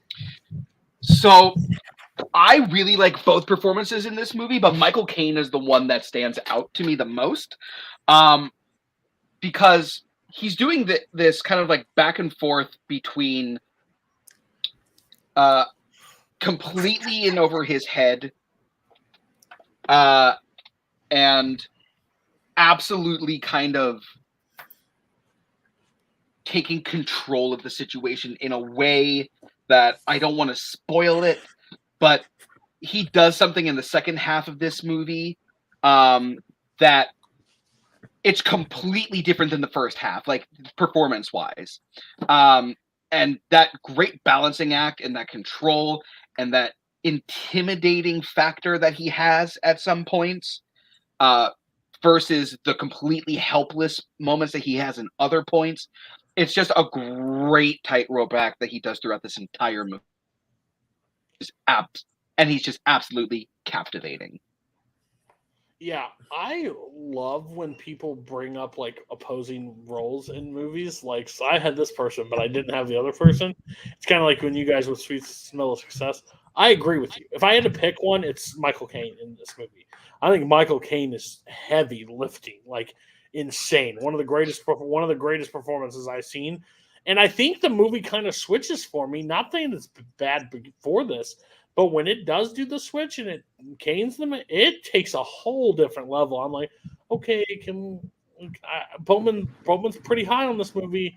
Boatman, and then all of a sudden, whoosh, I'm like, okay, I can kind of see why now. So Caine, really good performance. And by the way, we're talking about the 70s version of Sleuth, not the Kenneth Branagh version. Oh, dang it, my bad. No, I'm just kidding. I've only seen that one. No, another Jude Law. No, great choice. I mean, Michael Caine is in both. He is. That was a joke. Thanks for catching up. It's better when you explain it. Yeah, I haven't I haven't Look, seen Jack doesn't know about movies. I wanted to help I translate. know Michael Caine is in both versions. I'm not an idiot. Bowman got shot, so he's like, you know what? Let me shoot the less fortunate person on call. Oh, yeah, I'm already got me, and Jack, have you ever been to Dallas in You don't 1963? have to be faster than Dare. You just have to be faster than Jack. I have not seen Sleuth. I almost watched Sleuth last week, but I couldn't find it for free. So which Get Carter instead? Was Get Carter the other movie you had? Bar? What? No, I did not have Get Carter. I have not seen Okay. that. He was good at Get Carter. So if he's good as this is good in Get Carter, then I'll accept it. Everybody else. Everybody else? I haven't seen it. Yeah, I mean, I picked Olivier, and he was down in like 99, 98 area. Like Michael Caine's just off the list. I almost put them both. I decided to just pick the one I like more. I like Olivier a little bit more. I like how in the second half he's on his back foot. I like that performance a lot. But I think Michael Caine's brilliant. They like hold their own with each other throughout the whole way, so I can't fault you. So Olivier and Caine, one lost your list because you didn't want to double up, but Gosling and Stone. That makes sense. I mean, both deserve it. The other two, not as much. Yeah, it's hard to talk about why Caine is so good without spoiling the movie. Yeah. Like, there's a specific thing about the second half that Caine does that is fantastic. If you've seen the movie, you know exactly what I'm talking about. It's phenomenal. This is a performance that actually was in consideration for my list and missed out. It's a great pick. Okay. Boat. Let's take us on a journey. Let's take a tour. Okay, my 37 is Shirley MacLaine in The Apartment. Yikes. That is a yikes. My 36 is the reason why I am incredibly disappointed that Kirk Kalikowski is here. It is Dustin Hoffman in Rain Man. No yikeses. No one had him earlier, I don't believe. No. I just want to reiterate that. I'm going to get screwed out of those points when we comes to grading, but I want to make that clear. I had Dustin Hoffman in Rain Man, Cody. These yahoos did not. I had it. Dustin Hoffman in Rain Man. Can't wait for Bar's teammate to help him out tonight. I can't. I think the Dustin Hoffman in Rain Man is fantastic. I don't want to allude to it too much, but there's a thing said in a certain 2008 comedy, and this movie is referenced in that moment. And I think it's like a point in that Hoffman has a very tough job, because if he goes just a little bit more, this performance gets super offensive. And I feel like he does it just enough. It's just the right balance. It's such a tightrope walk. And I think Hoffman finds all the perfect emotions for Charlie Babbitt, or for Raymond Babbitt. And I think that there are some really heartwarming moments, but then you've also got some really funny moments. People's Court, 330 People's Court job with Rock. Like, that's great. I think that Hoffman is just phenomenal in this. I think the performance is okay. No, just kidding. I haven't actually. I'm surprised I haven't done it. I need to. It's probably rank his performances. I haven't really ranked them. You did the thing with the video store. Yeah, but I haven't made my own list. This is top 3 for me of Hoffman's career. I understand. I block out the noise of the subject matter of like him playing the role, stuff like that. I just don't care. At the time, he does an absolutely incredible job. I think it helps a lot because I think Tom Cruise, like one of Tom Cruise's best roles too, when he has to play off of Raymond, and like I absolutely love like him sitting on the porch and him talking about People's Court, and like Tom Cruise like, listen, ma'am, if you do not play People's Court, you're gonna have a freaking incident on your head out this porch. I can't help you. Drops the toothpicks, says all the things, like doesn't know any of the subject like thing, the counting the cards. He's just overall transforms into this role, and he does such a great job. Rain Man is just a movie I really enjoy and I really like to go back to because it's something that just doesn't have it just has like this brother vibe to it that I just really, really enjoy. And I think his performance is top tier above all. Anybody want to know why Koho joined the dark side? I'm not sure, but he was completely red a second ago. Kirk, Dustin Hoffman, Rain Man. Okay, first of all, but we need to calm down because I really like Hoffman too. Maybe not as much as Cody, but I'm a Hoffman fan, and I think his performance is great. No, Cliff Robinson. But I think what's great about this is the whole crux of his character and the whole conflict of the movie is that this character is so disconnected and is just so far removed from other people, and he plays that up, but still plays it in a way where, as the audience, you can still connect to him. There's enough there that you can connect to this character and care about him and go on this journey with him. And I definitely think he elevates Cruise's performance by a lot in this movie, just by the little bit that he does. I think it's so hard. And say again, like you said, say what you will about looking at it through 2020 eyes or 2022 eyes and what it is, should have been or whatever. There's not a ton there for him to latch onto, and he really digs into it and makes the best of it. Okay. Next one. Oh, don't they get to talk? Oh yeah, everybody else doesn't hop into Rain Man. I've never seen it. I have. Jack, have you seen it? Yeah, I have. It's a good movie. It's a really heartwarming watch. I love Tom Cruise and Dustin Hoffman in this. I don't know which I like better personally. They're both great. But yeah, good pick. Yeah, no, really good pick. I think the character's just been parodied so much. And this is no fault of Hoffman. It's not Hoffman's fault about this. I think I just need to rewatch it. It's been a long time. Why'd you just bark like a dog? I said cop out. Oh, all I heard was you like going. I heard. I was coughing. Don't worry, Boatman. I heard it. Okay. Get better at what you want to do then. Bruce Willis and cop out is your next on your list. That's crazy. Why would you just blow it all up right there, Boats? That's. Okay. So what's your next one, Boatman? My next one, my 35. Jack, get ready. My 35 is Louise Fletcher in One Flew Over the Cuckoo's Nest. I had her earlier. Oh, you had her. Never mind then. We'll talk about her now. Talk about a cold, heartless performance. Like, there are villains in movies who are more strictly speaking evil in terms of more mass carnage or wider range of malicious and wider power structures. But there is something so evil and cold and heartless about Nurse Ratched. It is truly terrifying because of how real it feels. It is one of the most real portrayals of evil I've ever seen in a film. I think she is so terrifying. And the way she kind of plays that deadly game of cat and mouse with McMurphy is so fascinating. Like, it's clearly an ego thing for her. It's such a fantastic, malicious performance. I love this performance. Makes the movie for me. Yeah.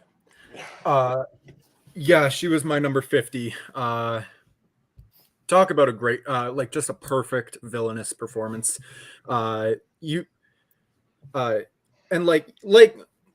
like Boatman said, there's villains that are villains because they cause mass destruction and mayhem. But then there's Louise Fletcher, who is just a cold-hearted person. Like, here's the thing: when watching this movie for the first time, I had no idea. Everyone had said Louise Fletcher, one of the greatest villains of all time, and me thinking, we'll see. I was blown away. There's just a cold emptiness behind her eyes in this film that it is just so unsettling in every scene, in all of her little interactions with the patients, especially with Billy and with Randall. Just a great villainous turn, and yeah, hell of a performance. Deserved to win her Oscar. Listen, there's a performance maybe coming up on somebody's list, so I won't speak it. But her, Louise Fletcher, Jenny from Forrest Gump. When you think of villainous female performances, those all ring a bell. Listen, the scene where Jack Nicholson goes up and says, "We have the vote. We have the vote." Voting stopped, and just says it like just point blank, just sorry. Better luck next time. Just basically just the descent into madness that he goes from her. She's just, and like the speech she gives the one guy in the room, like how your mother will feel, like how you're like basically just beats him down and just makes him like go crazy. Yeah. She's one of the all-time best. There's something that just doesn't equal her at all. So yeah, I don't blame you at all. Great performance. Just definitely deserves to be on the list. Again, this is a movie I don't love. I respect it a lot more than I love, but her performance is great. Goodness. Everybody else, why do you have this performance? Oh, Kurt first. So. That's good. What's great about this performance is, for me anyway, and one of the great things about it is you can interpret it different ways. Like, I don't see her as just pure evil. I mean, at her core, yes. But what's great about her is that she's built up this, like, I think consciously, she's led herself to believe that she's honestly helping these people. And that's like her defense. And she has this sadistic streak, and she has the opportunity to unleash it on the people at this hospital. But she honestly has convinced herself that she's helping them. And, you think about that speech when they're in the boardroom, they're talking about what to do with Jack Nicholson. She's like, yeah, I think we can really help him. And like, she really feels that. And it's till that moment you brought up, Cody, when she says to Billy, what would your mother think? That's the moment you see that drop, and that you see the maliciousness and the intent to do harm. But I think she walks that line so well of masking that, not just for us, but for herself. And that's what makes her so terrifying, is that she thinks she believes that she's doing the right thing. So yeah, this is an amazing performance. And she plays obviously off of Nicholson and everybody else doing so much great work in the ensemble. But yeah, she's fantastic. Yep. So for me, this movie was sort of like a Fargo situation, where there are so many performances that I kind of would have put on this list that I felt like I would just kind of be flooding it. So I already picked Brad Dourif. There's another one coming up. So she's easily someone I was considering, but I just kind of didn't want to flood the market. I'm kind of with Cody in the fact that I don't really love One Flew Over the Cuckoo's Nest as a movie. I respect it. I can respect that all these performances are really good. None of them super grab me the way they do other people. She is the best performance in the movie, but no one from One Flew Over the Cuckoo's Nest was really going to make this list for me. Yeah, I do think the two main people in this movie are top tier acting performances. So, yeah. All right, what's your 34? My 34 is my 34 high is Sam Rockwell and Three Billboards. Albert Brooks and Sam Rockwell in the same week. Wow. Albert Brooks and Sam Rockwell same week. I had this moment for a while. I had this at 56. Yeah. I've heard people compare this. I'm going to get out of the way.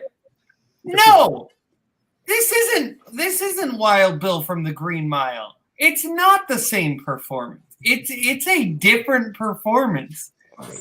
Cody's going to say that. Cody was going to say this is Sam Rockwell's character in Green Mile.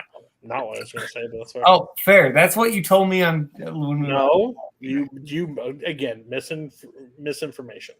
Fair. You misheard. You said Sam Rockwell can only play racist hillbillies. I mean, he's really good at it, which makes me worried about him. But other than that, okay, that's good. Anyway, I think Sam Rockwell's great in this because he has to like weave through so many different modes because he has to be a little bit scary. He has to be a little bit funny. He has to be a little bit just hateable, but not to the point where we just like don't even trust him. I think it's a really tough job, and I think he nails it perfectly. And I think he's like such a perfect offset from Frances McDormand's character because he is like this. The scene where he goes to the advertising billboard guy and just chucks him out the window. There's so much because he's so distraught about Woody Harrelson that he's clearly just not in the right mental state. And there's just something so scary about seeing that pure rage infest in a human. And I think Sam Rockwell is so scary, but then he gets those funny moments. I think it's a fantastic performance. Yeah. Jack, where did you have him? 51. Oh, so you were above me. All right. Okay. Just barely, I think. But yeah, no, Sam Rockwell's incredible in this. Boatman alluded to the specific moment I was going to talk about, where he, or not alluded to, but he talked about the moment where he throws Red out the window. But just before that, where it's him and the other cop who like they fucking hate each other throughout this movie. When the two of them are just hugging in the bathroom, they're in tears. They're both distraught over Willoughby. That's one of the most just honest moments in that film of just it's just a beautiful moment between those two. And then Rockwell, you can see it on his face. He turns, and when he walks across the street to the advertising building, you know what's going to happen, and it's fantastic. I think the scene where the police station catches on fire is fantastic. When he's reading the letter to Willoughby, he's not saying a word, but his performance in that scene is strong. Literally in every scene in this film, he is except maybe a couple with Frances McDormand, he is the standout for me. I love him to death in this movie, and out of the nominees, absolutely he deserved to win the Oscar. So. Yeah, so they pointed out the scene where he goes to Red and throws him out a window. I also want to point out the scene where he's reading the letter when the station's on fire, because it's sort of like when I talked about a couple episodes ago how he's not playing as if he knows what's coming up. It's just a pure moment of realization, and that's hard to do. And I think there are some lines that are like so sneaky hard to deliver correctly, such as "What? You can't like that." It's just a lot of pure moments like that just build up to the point of where it just kind of all collapses on him, and the regret sinks in. And I think that regret is really delivered incredibly well towards the latter end of this movie. So yeah, I really like this performance a lot. Yeah, he plays a dipshit super well in this movie. Like, overall, let's just give him the credit for what he does. They try to redeem him at the end, too, which makes this character even worse for me. I hate this performance. I don't think this performance is good. Like, you talked about the scene where he, he reads the letter, he goes over there and throws the guy out the fucking window. It doesn't help me in the overall acting scene. And then at the end, we're all supposed to be like, yeah, oh man, he tried to help Frances finally at the end. Like, that's the redeeming point of her. I think my statement was, if you're going to include anything from Rockwell, I think that he's been better in other films. He does play a racist really well. He does a really good job at that. But they brush over that really quickly in this movie, if you think about it. Like, all against black people, but they don't do any of the follow-ups. But he looks like the hero at the end because he got burned and beat at the end.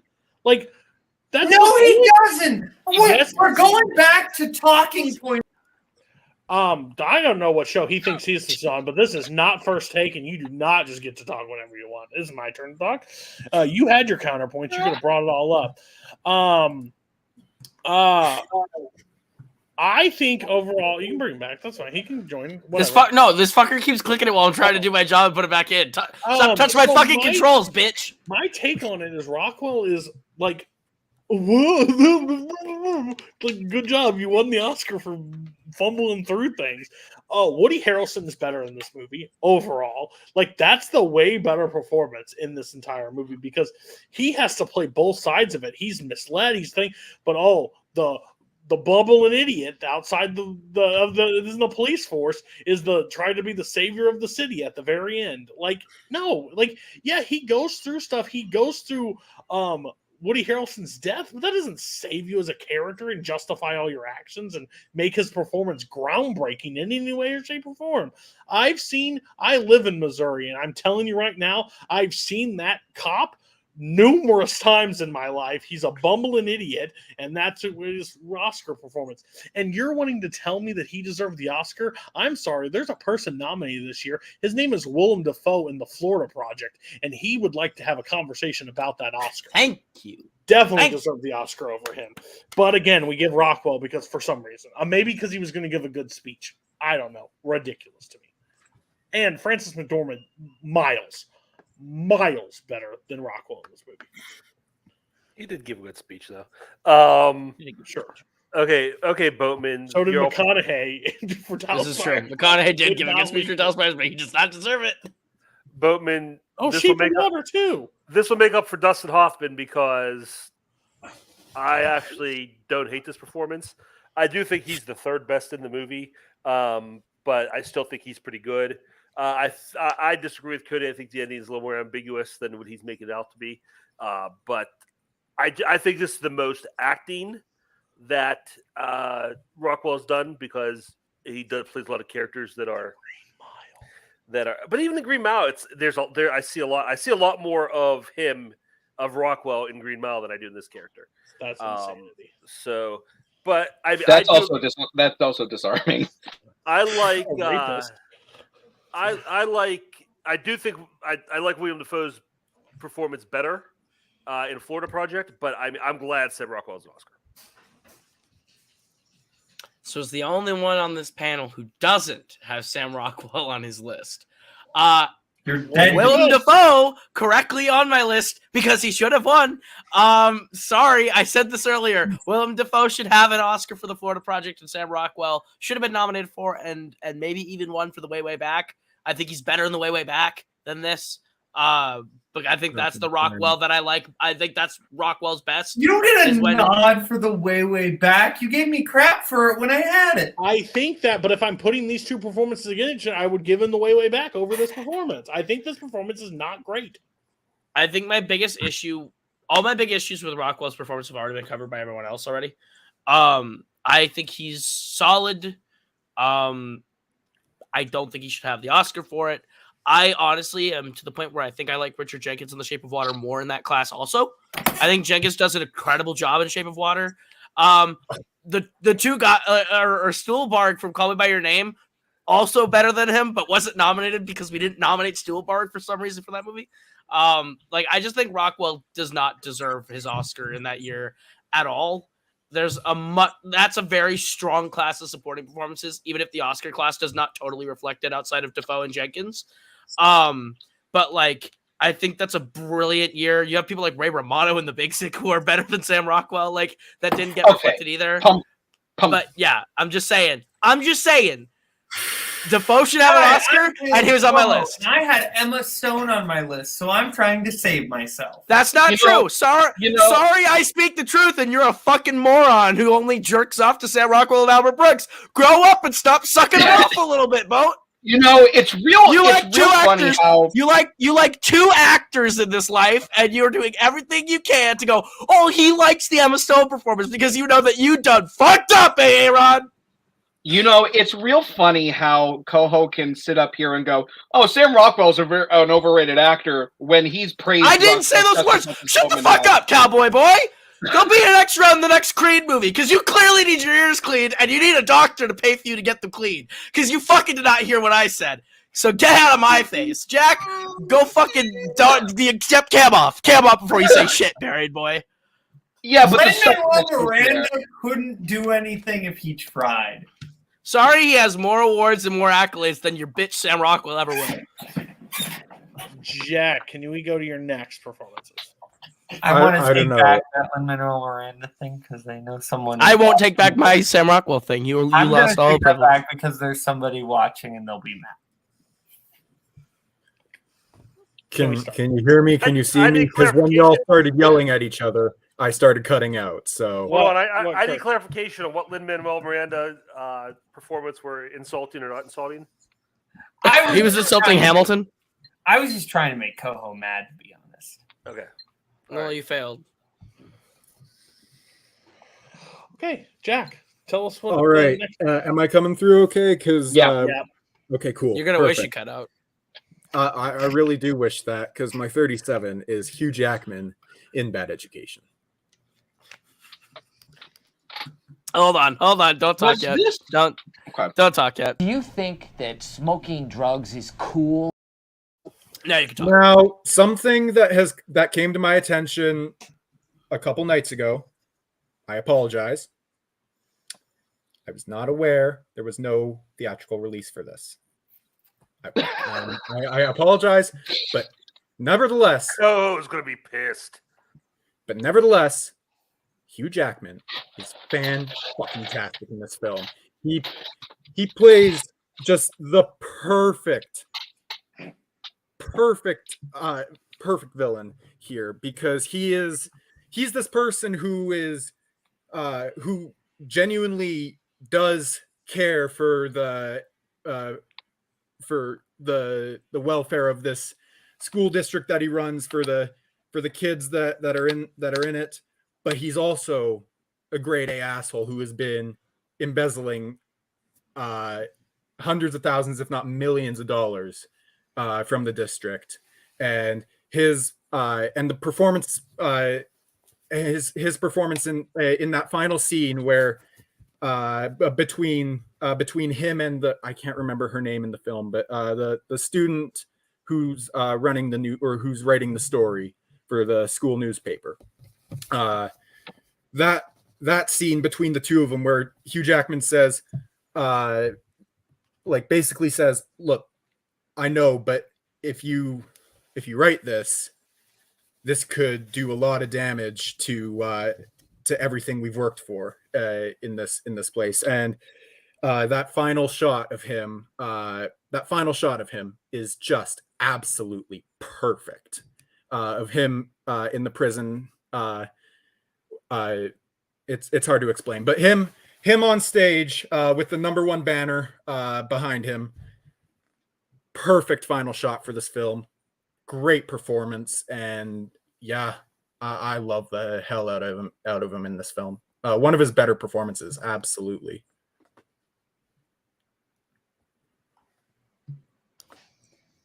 Listen, Jack. The concept of this movie, a lot of fun. Really is. But I want to make this very clear. TV movies do not appear on YLS. I just don't. I don't like them. The only time they've ever appeared, I believe, was Top 40 Animated. I think I made a special agreement for that. Right. I got bullied by Paulo Yama. He didn't get bullied. I think he made a fair point. Zach Ford has a Small Axe episode on his top 100. He did have Small Axe on his. That's true. I'm not the most egregious. Yeah. Okay. You just put Hugh Jackman in 37 as the top tier. That's just nutty to me. I can't stand by and agree with that. Allison Janney is the best acting performance in this movie, and it's not even close. It's not close. Hugh Jackman doesn't do anything. There's one scene that he is better than he is the rest of the movie. It comes in, he talks about the flight to Paris and the 2 planes and who's this person, and he starts going at the guy. And you see the turn from who he is to what he is. Yeah, this is nuts. This is nuts. There's no way that this performance is up there. Especially just even if it's, I know Hugh Jackman's your favorite actor, and that's fine. But you come in, you even did a debate one time, and you mentioned this performance, and I was like, dude, I watched that movie. I don't get it. I rewatched that movie. I still don't fucking understand it. Like, he doesn't do anything crazy. I haven't seen The Front Runner, but I guarantee he's probably better than The Front Runner. Like, if I'm going to be real honest. As someone who's seen both, he is. He is. I just think, like, I think he's going to be better in other films. That's just my opinion on that. So, 37, crazy. The performances you have higher, it's basically walking past. You shove Lee J. Cobb in the face. You punch Jimmy Stewart for Mr. Smith Goes to Washington. You hug Viggo Mortensen, and you're like, you know what? I put you in your rifle spot. 37, Jackman, for Bad Education. Nutty to me. Nutty. Everybody else. Oh, well, Kirk, have you seen this movie? I have not seen this, but I don't know what's going on. Listen to Jack. I mean, he used the word perfect like 6 times. And then he's like, this is one of Jackman's better performances. And then 37 all time. I don't know what's happening. Everybody else. So I've seen Bad Education. I like Bad Education. I think Hugh Jackman's pretty good in Bad Education. But again, like, this is a TV movie. It doesn't belong here. And Cody's right. Allison Janney is definitely the best part of this. Fantastic performance from her. But yeah. Yeah. Good. If your name is Allison Janney, Sam Rockwell, Albert Brooks, or Paul Giamatti, if you're in a movie, you're probably the best thing in that movie. That's just a fact. Unless it's 3 billboards outside of Missouri. Anyway. You're an idiot. Having seen this, it's one of the few TV film movies I've watched in the last couple of years. It's really good. It's really good. It's TV. It feels like a TV movie. It does feel like a TV movie, too. The only thing I love, too, is he gets an annual salary still from the pension program. Look, that's fantastic. He gets $170,000 yeah, right? of Miss Law in the pension program. That's great. Like, you embezzle all this money, and you still get... You're going to be a millionaire in 10 years. Like, that's crazy. Just to let you know, we're entering the part of the show. I'm just going to speed people up a little bit. Like, let's not talk for too long if you don't have it on your thing. Jack. Next one. All right, my 36. Yeah, it's Nomi Merlant for Portrait of a Lady on Fire. I know Kirk and Cody dislike this movie. Sorry, fine, sleeping. But Nomi Merlant gives a incredible performance here. There's a lot of, like I said a few times before, there's a lot of big, showy, bombastic performances, but there is something really, really compelling about a subtle performance, and that is what Nomi Merlant is giving here. It's a movie where this is a performance where where there is not as much dialogue to drive characters to drive the performance forward, but the facial acting in this film, great. The fact that Friends didn't submit this for Oscar recognition pisses me off, because she should have been nominated, and she's incredible. Holy shit, I love this film. I just rewatched it a few days ago, and yeah, it hurt me all over again, and it's all because of her performance. She's fantastic. I love this movie to death. You're muted. Portrait of a Lady on Fire. I wish my house was on fire when I was watching this, because that would be more exciting, because things would actually happen. You literally just said facial acting, and I literally about just threw up in my mouth. I'm going to be honest with you. I know that's a thing, but God, this movie is long. It is boring. I'm going to be real honest with you, Jack. This is the nicest thing I can say. And this would show my ignorance, and I understand that fully, and I accept that. I don't know who the fuck this is. I'm gonna be real honest with you. You couldn't tell me who's who. I don't know. It all blended together. I felt at one point watching it, my eyes go cross. at one point because I'm like zoning out. I don't care. Is this the lady or is this the fire? And like I understand, I'm not the biggest foreign film fan. That is a criticism I will take, but I've watched foreign films that I enjoy. This one gets way too much buzz, too much love. Like, for the example, Parasite. Very high, very praised. But I watch that movie and I understand that. I really do. I get. Do I love it as much as everybody? No. But like that, no, not a chance. Like this movie, I'm still so baffled by it. I'm still really baffled by it. Kirk, I know me and you feel pretty similar about this. Is this the blonde or the brunette? It's the brunette. It doesn't matter because they both do the exact same thing for the whole movie. Yeah, this is. I mean, like, what? I understand what's happening in this movie, the world they live in. There's not much they can do but stare at each other. But that's all they do is stare at each other. That was the direction. Go stare at her for 2 hours, and then the other one's going to cry at the end. You at least could have picked the one that cried because at least she showed some emotion. Yeah, face acting. Let's take this performance in this movie and Scarlett Johansson and her and combine those, and we'll have one full performance because we have a face and we have a voice. This movie. This is one of the 3 most overrated movies of the decade. I do not understand what's happening, like why this movie gets. It's not a horribly made movie, but it's just not interesting or like doesn't do anything. Like I said, especially the performances.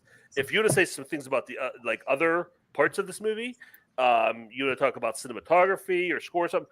Okay, we'll have that conversation. But the performance, there's nothing, literally nothing to it. It's not subtle. It's just non-existent. There's a difference between the two. So yeah. I will also state, you make no sense as a human being, and I mean that in the nicest way possible. Like I'm not. I'm aware. You have bad education at this, and then Portrait of a Lady on Fire, and Viggo Mortensen in Lord of the Rings. Like, what is happening? Like, these don't even like. If you look through my top 100, you'd be like, okay, I can see it. Those make a little bit of sense. They all like fall in the same realm. This is like you threw a dart at DVDs and said, "That's it. That's what I'm gonna love." I'm so weirded out. Everybody, quick on this performance in A Portrait of a Lady on Fire. Haven't seen it. Portrait of a Lady on Fire fucking sucks. You have it at 4 stars, bitch. No, I don't, bitch. It's at 3 stars, you dumb whore. I give it 3 stars because it looks pretty. That's what the director is going for. It will be a 5-star. The movie looks pretty. The performances went sniff my top 1,000. I don't think there's anything here to like except it looks pretty. I wish Spence was here. I wish Spence was here too because they fucking suck. Joseph. They would be getting blocked quick on this conversation. Oh, right? Oh, I saw that too. Joseph, I might put your time out for some shit like that. Anyway, I'll also say super fast. Spence was like, this is the best movie of the year and better than Parasite and should have won Best International Feature. And told me that after I'd seen Parasite 3 times. So my hype expectations were very, very, very, very high. And you're right, Payson. According to me, 3 stars means it's mid, and it is mid. Anyway. Yeah, you said the sucks. That's fair. Okay, next one. Okay. My number 35 is Ian McKellen in The Lord of the Rings, The Fellowship of the Ring. Mamma mia, here we go again. Like I said before, let's just keep it to Mamma mia. What do you expect? Anyways, Ian McKellen giving this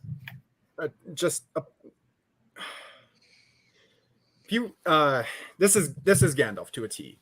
Ian McKellen takes the character of Gandalf and brings him to life in an absolutely perfect way. Because if you were to, I don't want to make too many comparisons to the book, but if you were to read the book, you'd believe that he was Gandalf because he's incredible in this. And every scene between him and Pippin is hilarious. Every scene between him and Frodo is beautiful and touching. The scene between the two of them in the Mines of Moria, where Frodo says, Damn it, Amaru. I'll take it. You don't even have That's the real best life. you're gonna get, son. You take that. Yeah, I said I'd take it. Anyway, but when Frodo says, "I wish none of this had happened. I wish the ring had never come to me," and his response of, "So do all people who don't wish to see such times." But that scene is beautiful. It is perfect. I love this film so much. It's one of my 5 favorite films ever made, and a lot of it is because of the performances in this movie. Say what you want about the performances not being the thing that stand out to you. Those are what draw me into the film, along with the gorgeous world that Peter Jackson was able to adapt from the book. But it's the performances that make this so rewatchable for me. I love Ian McKellen in this, and he deserved to be nominated for Best Supporting Actor. How long into the movie does he disappear? 2/3? 2/3? Okay. I thought he was in the less, but I'm so baffled at this point. Ian McKellen, I'll say this. You would have a better stance for me if you put Ian McKellen from X2 in this list. If you're going to pick something from FANDOM, I would rather it be Magneto. He is better as Magneto for me. I don't understand this. I think it's fine. Like, it's quotable. I think he's... you make me fucking hate Lord of the Rings. I think that's the thing. Like, I like it. I like when I go back to the world, but my God, I just don't get it. I just don't get how this is just top tier, higher than... You should have just left Lee J. Cobb and all the people off. Like, that's what you should have done. You should have just said, fuck it. I'm going Green Goblin. I'm going fucking The Punisher. I'm going just fucking going deep. Just ham it, go. That's fine. But you put greats next to this, and it's so weird to me. Your taste makes no sense. You have garbage taste. You have garbage taste. And I know. And I know it doesn't get any better. This is painful. Why did Koho convince me this is a good idea? Perk. Yeah. He's like, look at the views. Watch the people like it. You say you like the performances draw you in? I don't believe you. In an alternate universe where Michael Gambon or whoever gets cast in this role, you love this movie just as much. It's not a bad performance. Everybody's like, oh, he is Gandalf. It's like, well, yeah, because that's the Gandalf we've seen on screen. He took the role and he made it his own. It's not like it's not like everybody knew except for like deep Lord of the Rings nerds. Nobody really knew much about Gandalf. It's this character he played. If somebody else would have played it, probably would have felt the same way because like he would have made that same speech and all this same stuff would have happened. So yeah, I'm a broken record at this point, but it's fair. I like him better in that. I would have said maybe that's incredible. Maybe I just wouldn't include him at all in this list. Everybody else, quick. I don't like Lord of the Rings. I like him better as Magneto. But if you're gonna put if this was the only performance from Lord of the Rings you put on your list, I'd go okay, fine. But I know this isn't the only one on your list. And that's bullshit. I think there are 2 acceptable performances to pick from these movies even in consideration. This is one of them. I'm curious what the other is. I'll tell you.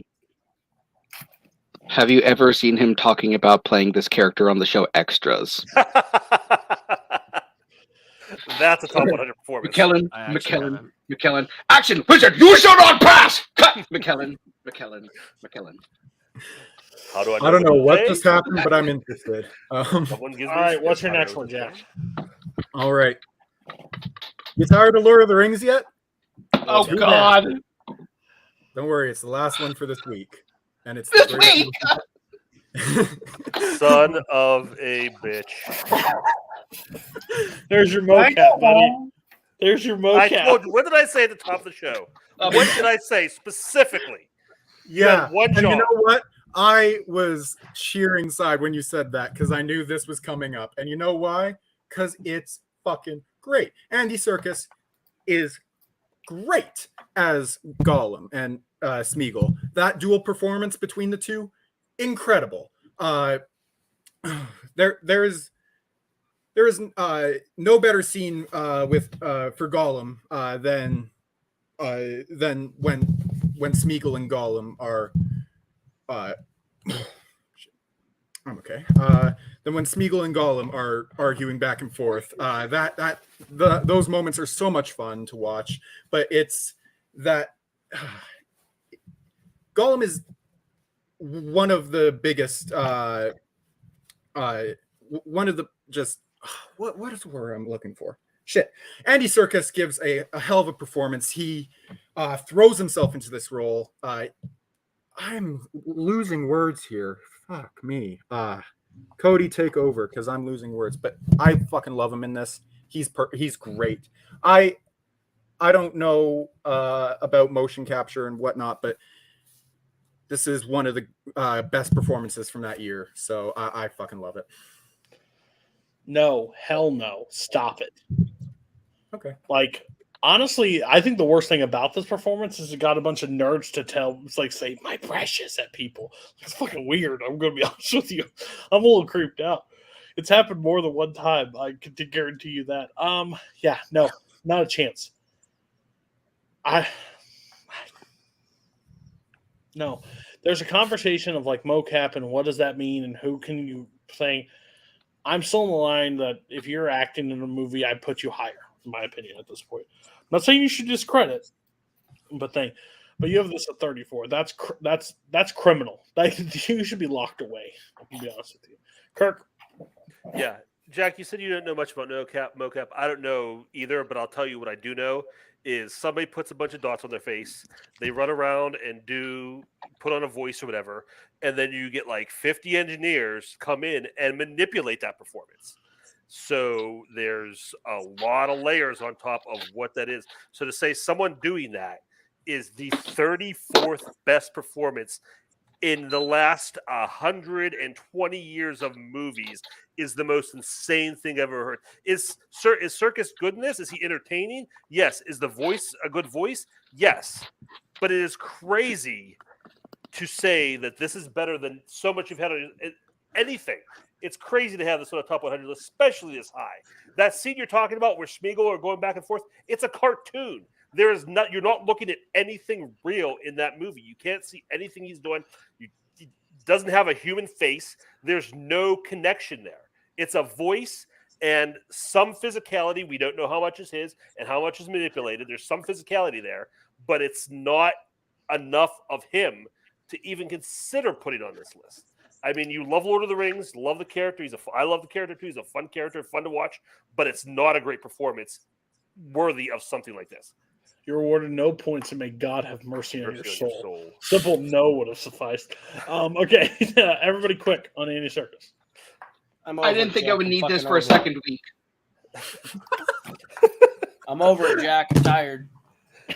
I'm tired of it. Let's move on. Okay. Koho, what's your 33? Thank you, Kaiser.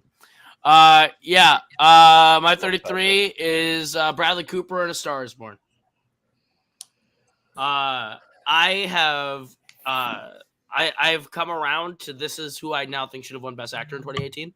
I think that he does an incredible job in this movie of being this like age star. In the beginning, he's so charming with the way he starts like interacting with Lady Gaga and like helping build her career, and then throughout it, he just gets like you can see him just be really like destroyed and seeing just how tired and out of control he gets, and honestly a little bit scary. I think Bradley Cooper does a magnificent job with this part. I think like for someone who like I didn't know who could sing, and I think he took vocal lessons for this. He sounds great. I think he is fantastic as a singer and as a guitar player and as an actor in this movie. And I want to see the other Stars Borns to compare, but I think this is a great starter performance for these for me. I think he's brilliant. His best performance for me. Anybody else have this performance?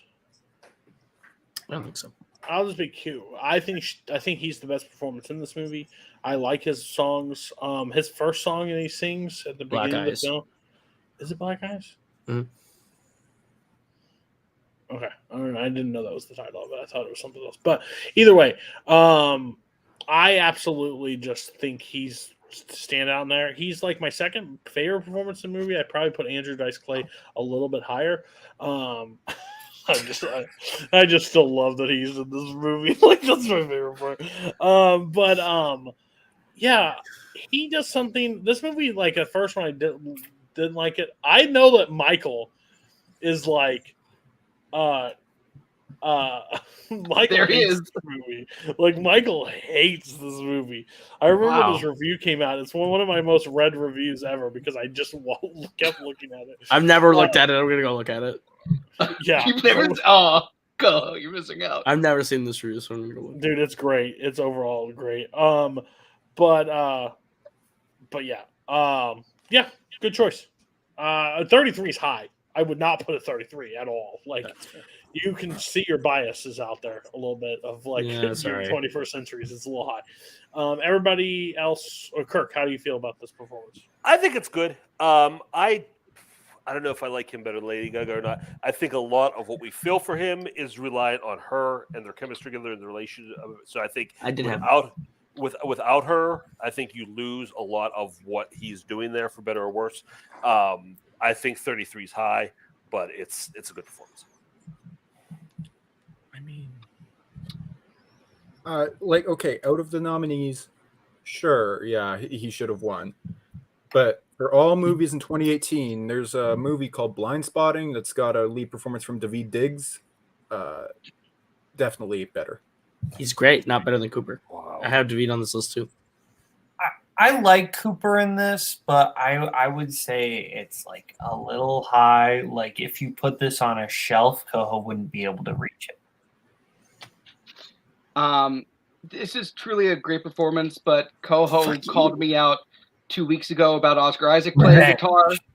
Koho called me about Oscar Isaac playing guitar, so wow, Bradley Cooper plays guitar in this. You know what? I hope Bradley Cooper never casts you as an extra in this movie. Damn it. Fine. 33. I got Kirk. My job is done. I got Kirk. All right, my number 33 is Christian Bale for The Fighter. Great choice. Okay. I was not prepared to talk about this week at least. If you see video of Dickie Eklund, it's uncanny. Like, he captures the mannerisms of this man, like, to a fucking T. Especially in, like, any scenes where he's, like, next to Wahlberg in interviews, and he's, like, doing all the motions, and he's, like, capturing, like, the eyes and the arms, and just, it's incredible. And he's just got, like, a lot of amazing scenes. Like the scene where he walks back to the crack house with the cake. Like, it's just like you look in his eye, you see the pain, but you also see the reason he's doing it. It's just a chameleon of a performance that really captures this real life person so well that honestly, it's uncanny. Yeah, this is Bale's best performance. I'll stand by it. I think this is Bale's honestly best performance. You want to talk about a person that transforms into a role, it's this. He is terrifying, like how much Wahlberg has to play off of him and like basically has to just disown his brother. Like, bro, you're not getting any better. Like, you're bringing everything down. Like, and like the documentary, they think like he's kind of like got a Gloria Swanson kind of thing going on that he thinks like he's prepping for, but it's really like a drug rehab thing, like how far he's fallen and his mannerisms and how skinny he is and how he talks and how he does everything. Like, I don't know if he was, of course, I don't think he was on actual drugs, but you could have convinced me that he was. Like, terrifying performance. I think it's one of the best performances I've seen. I would understand if it's higher. This makes Vice look like child's play to me. I still will stand by that. Like, because Vice is like a subdued kind of like who he is. This performance, how much he has to, and I think he won the Oscar, didn't he, for this role? Sure did. Yeah, and rightfully deserved it. Absolutely. So, everybody else, Kirk. I'll be quick on this one. It's been a while since I've seen it, so I don't remember a whole lot of details, but it is a great performance. Everybody else? I haven't seen this movie in 7 years. No, this one's solid. Just the way Bale moves and looks fantastic. Yeah, he's great. He's part of one of the best supporting actor classes I've ever seen at the Oscars. He's terrific. I love that Jack knows exactly how many years he's seen. It took me a long time to figure it out. But, 7 years. Okay, Boat. Yeah, my 33 is Kathy Bates in Misery. Did no one else have this performance? I haven't seen it. I haven't seen it either. Okay. Watch movies.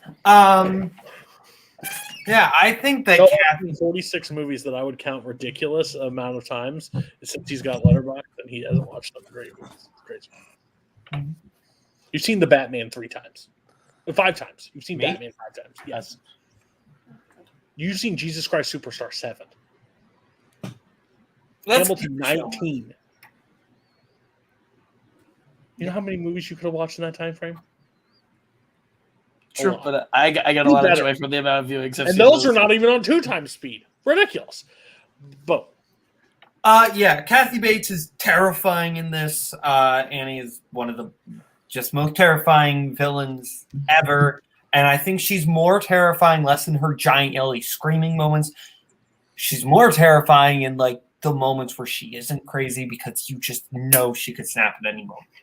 Fantastic performance. This is top tier. One of the greatest acting performances. Like everybody knows how I feel about like I think did we already talk about Jodie Foster in Silence of the Lambs? Yeah. So like this is better than that in my opinion. Like her performance in this gives me anxiety to be like insane. I feel like an 8-year-old child like that broke something in the house and just waiting for my parents to come home and find it. I am so anxious, so nervous watching this movie. When like he gets home, when she shows up at the doorway and she's just standing there staring at him and like not even screaming, just like talks, and the hobble scene, makes me want to. It's just awful. I think she's one of the greatest acting performances I've ever seen. You both have just put person to 33 that I would put in the top tier of performances I've seen. Just how she interacts with him and how like, I just love it. Well, you can't. Like she's screaming and she notices like the things moved and he's got out of his room, so she has to like put more. Like it's just top tier craziness. Yeah. Everybody else, if you haven't seen this movie, so the people, Jack, you haven't seen this either? Mm-mm. Okay, so no one's seen this. Go watch this movie. I would highly recommend this movie. It's Stephen King, right? I believe. Yeah. Of Stephen King's movies, like with Misery and stuff like that, this one's top tier movie. Kirk? Yeah, it's another one I haven't seen in a while. But yeah, it's great. It's kind of like the Norman Bates thing where, she's so scary because she projects that innocence and she believes it. Like she believes that like gentle, mousy person is who she really is. And for her to just flip that on and off is terrifying. Yeah, she's great in this. Okay. Jack. We had The Fighter. We had Misery. What's your 33? Well, when you build it up like that. Oh. Yeah, it's Jim Carrey in The Truman Show. Yeah. Okay. So this is a performance that I can't get enough of.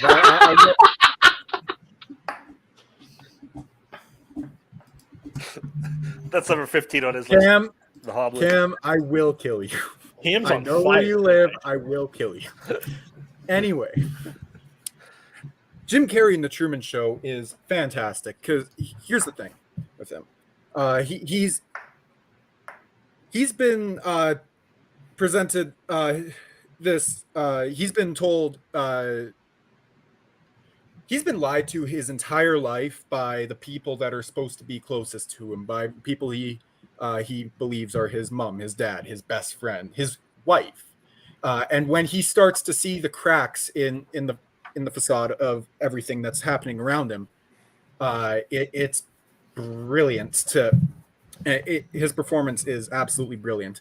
I just want to bring something up. He won the Golden Globe for Best Actor in a Drama wasn't even nominated for the Oscars, so fuck the Academy for that. But no, his performance in that is great. I love all the little flashbacks that happen between him and I can't remember the actress's name, but the one that he fell in love with on the beach. That whole flashback is so much fun, or so heartbreaking, and it caps off with one of the most satisfying final moments in film. The perfect delivery of, in case I don't see you, good afternoon, good evening, and good night. Just absolutely brilliant. I love this film so much, and Jim Carrey is the reason. Like, this film doesn't work without Jim Carrey's performance. I honestly think this performance would work with a lot of actors in it, to be honest with you. I don't know if I would say that he stands above anybody else. I think the subject matter is what makes you gravitate and think that thought, but I don't overall think that he does anything above any other actor in this role. I think the movie's kind of bad. I mean, I don't hate the movie. I shouldn't say bad. I don't love the movie. I'm not a big fan of it. I don't think Jim Carrey is a standout of it. I think the shock value, the subject matter, what is in this makes this movie like better than most, but his performance is not what does it. So, Kirk? Yeah, I think I'm on the same page as you here. I first of all, I think Carrey's dramatic talents are kind of overrated. You know, he's no Robin Williams. And even though this is super dramatic, like his broad comedy is kind of overrated. I don't think when I watch this movie, I think Truman is the least interesting thing happening. I wish we would follow, like anytime someone else watch off the screen, I wish we'd follow that character because the world around him is so much more interesting than him. And I also think about how much more interesting this movie would be. The concept is great. The concept's the best thing about it, especially back in '98. Like, you guys don't remember when reality TV wasn't a thing, and this was like a fanciful concept. But the idea, if another director and another actor, I think would make this a super, super interesting movie. As it is to me, it's kind of bland. Everybody else on The Truman Show? I like this movie a lot. I like this performance. I wouldn't put it this high, but I think it's good. I think this movie relies on Carrey kind of being Carrey. Like, he's great at it, but I feel like the movie kind of more, this doesn't impress me like other dramatic Carrey performances. He is really good. I'd be okay with this being on your list if it was somewhere in like the 80s. Ed Harris might be a little bit better. Always Ed Harris. I get it, but no. Always Ed Harris. All right. Koho, what's your 30? I'm not talking for the rest of the night. My 32 is Rita Moreno in the original West Side Story. Oh, yeah. Yikes. All right, Koho, Bar, and Boatman, you can talk together. What? Ta-da! You can talk together. Really? Enemies become friends. You have the exact same ranking of the exact same thing. Oh, look at that. Now they're going to make out. Okay. I'm just going to like double.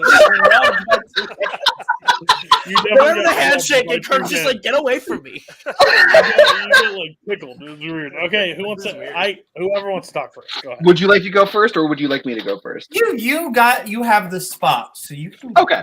So, Holly Hunter in this movie is doing such a wonderful performance where she has to do comedy and drama. In like throughout the entire movie, it's just interlocked. The way that she is playing someone who has to have like a sense of control and authority, but then you see the cracks underneath while she's still having to do that. It's such a great balance. And as I said, when she's funny in this movie, she's hilarious. And it's just her chemistry with Brooks and Hurt is just electric. I don't know why Cher has her Oscar this year. Yeah, no, that's the truth. Like, one of the most egregious ones ever. Hunter is like, she's doing so much. I love like very early on where she just breaks down in her room crying like very early on. And a lesser actress that would just feel so out of place, and she just makes it work. There's so much here that is just so powerful or funny, and I love her final scenes, like before the ending scene where we jump forward, her kind of goodbyes to William Hurt and Albert Brooks, where she kind of tells them both off a little bit, are just fantastic scenes for different reasons, because she handles each one differently slightly, and it's such a great moment. I love her performance. Good pick, Boat. Good pick, Bar. Yeah, I won't go Get full a into room. detail because I think you guys basically covered it. I think this is one of the greatest female performances of all time in this movie. I think she's absolutely incredible. I think Holly Hunter is like kind of a underrated actress. I mean, I know that's weird. I know that's weird to say, but I think she's really strong in a lot of the movies. Even the movies I don't really love, I think she's great. Like I just watched The Piano for the first time. I don't love the movie, but I think her performance is like super strong in that movie. This is just how she balances between being a serious, like, get the job done versus like the funny moments with Albert Brooks and stuff. I just think she's great. Cher and Glenn Close and Holly Hunter should both be ashamed, because if you're going to give it to anybody that year, I don't understand how you give it to Cher. Crazy to me. Kirk. I got to disagree with you a little bit. I'll be fair to broadcast news. I've never watched a Holly Hunter movie and walked away being like, wow, Holly Hunter was amazing in that. For me, she's just kind of, I mean, she's not bad. I've never been like, oh, she's awful, but she's never like blown me out of the water. And that goes for this movie too. I think she's good at it. She is probably the third performance that I'd notice. No, second. She's better than William Hurt, but I think this is okay. I was about to say, yeah, but yeah, Diaz. You know what? I do like her in big, but I'll say leading roles. I've never seen her in a leading role that really blew me out of the water. That's fair. Incredibles is good, but yeah, I think again, this is something. If it came up 80s, 90s, I'd be like, okay, but 32 is super high, especially having it for Boatman having it over Brooks really surprised me. Fair. Shows how unbiased he is. Jack, what's your 32? Let me open my. I like this performance a lot, by the way. Fuck you. I haven't seen this that performance, but okay. Now onto my 32. My 32 is River Phoenix in Stand By Me. Yeah, one of my favorite child acting performances. Just there's child performances that feel like whoever was that don't feel like child acting performances, and this is one of them because River Phoenix gives a hell of a performance here. He absolutely steals every scene. The scenes between him and I can't remember the main character's name right now because my mind is blanking. Gordy, thank you. I'm an idiot.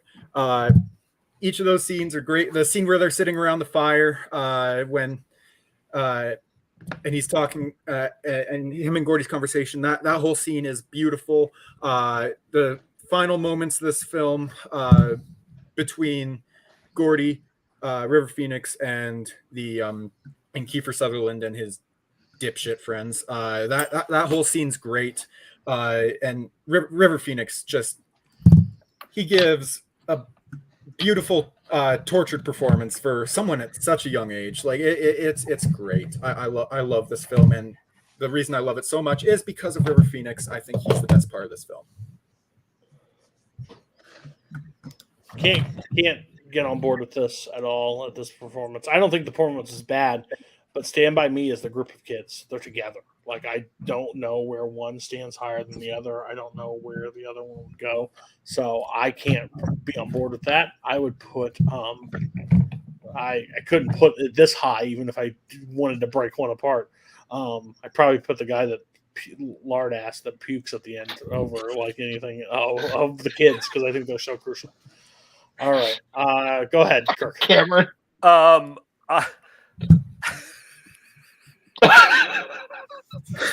I love Stand By Me. I love all these performances. I think it's a great movie. I think these kids really do a great job carrying it. But I agree with Cody. It's a ensemble. Phoenix is really good in it. If you shouted this out in like the 90s, just to say, hey, something I want to talk about, that'd be cool. But 32 all time is super, super high for this. Yeah, there's no way you could pick anyone from this ensemble for me. I couldn't differentiate any of them enough as to who's the best. I kind of feel like you just picked this because River Phoenix is only in like 10 movies, so that's too high. Okay. Christopher Walken in The Deer Hunter. River Phoenix, but River Phoenix 32. That's a weird hill to die on. I thought you were just shitting on Christopher Walken for a second because you cut off at Christopher Walken. Oh no, I was saying lower on my list, but River Phoenix number 32. In my opinion, he's probably the best of the four kids, but yeah it's the four. Remind me to tell you guys later how I got blocked by Will Wheaton on Twitter. I want to hear that story. I do want to hear that badly. I'm fully on board for that. I'm not talking for the rest of the night. My 31's Anthony Hawkins and The Silence of the Lambs. Oh, we're still Yikes. Yikes. Yeah, we got one last round to go, but don't worry. Fuck off the show. My number 31 is Tom Hanks in Philadelphia. Yikes. Okay, my 31 is Robert De Niro in Taxi Driver. Yikes. Yay, bless you. You're welcome. I'll be so Well, Jack, have enough time this time? I'll be so happy if this one gets yikes, but it won't. It's Song Kang-ho in Memories of Murder. Yikes. No, I'm kidding. You have to talk about it. Yeah. Song Kang-ho gives, like, here's the thing.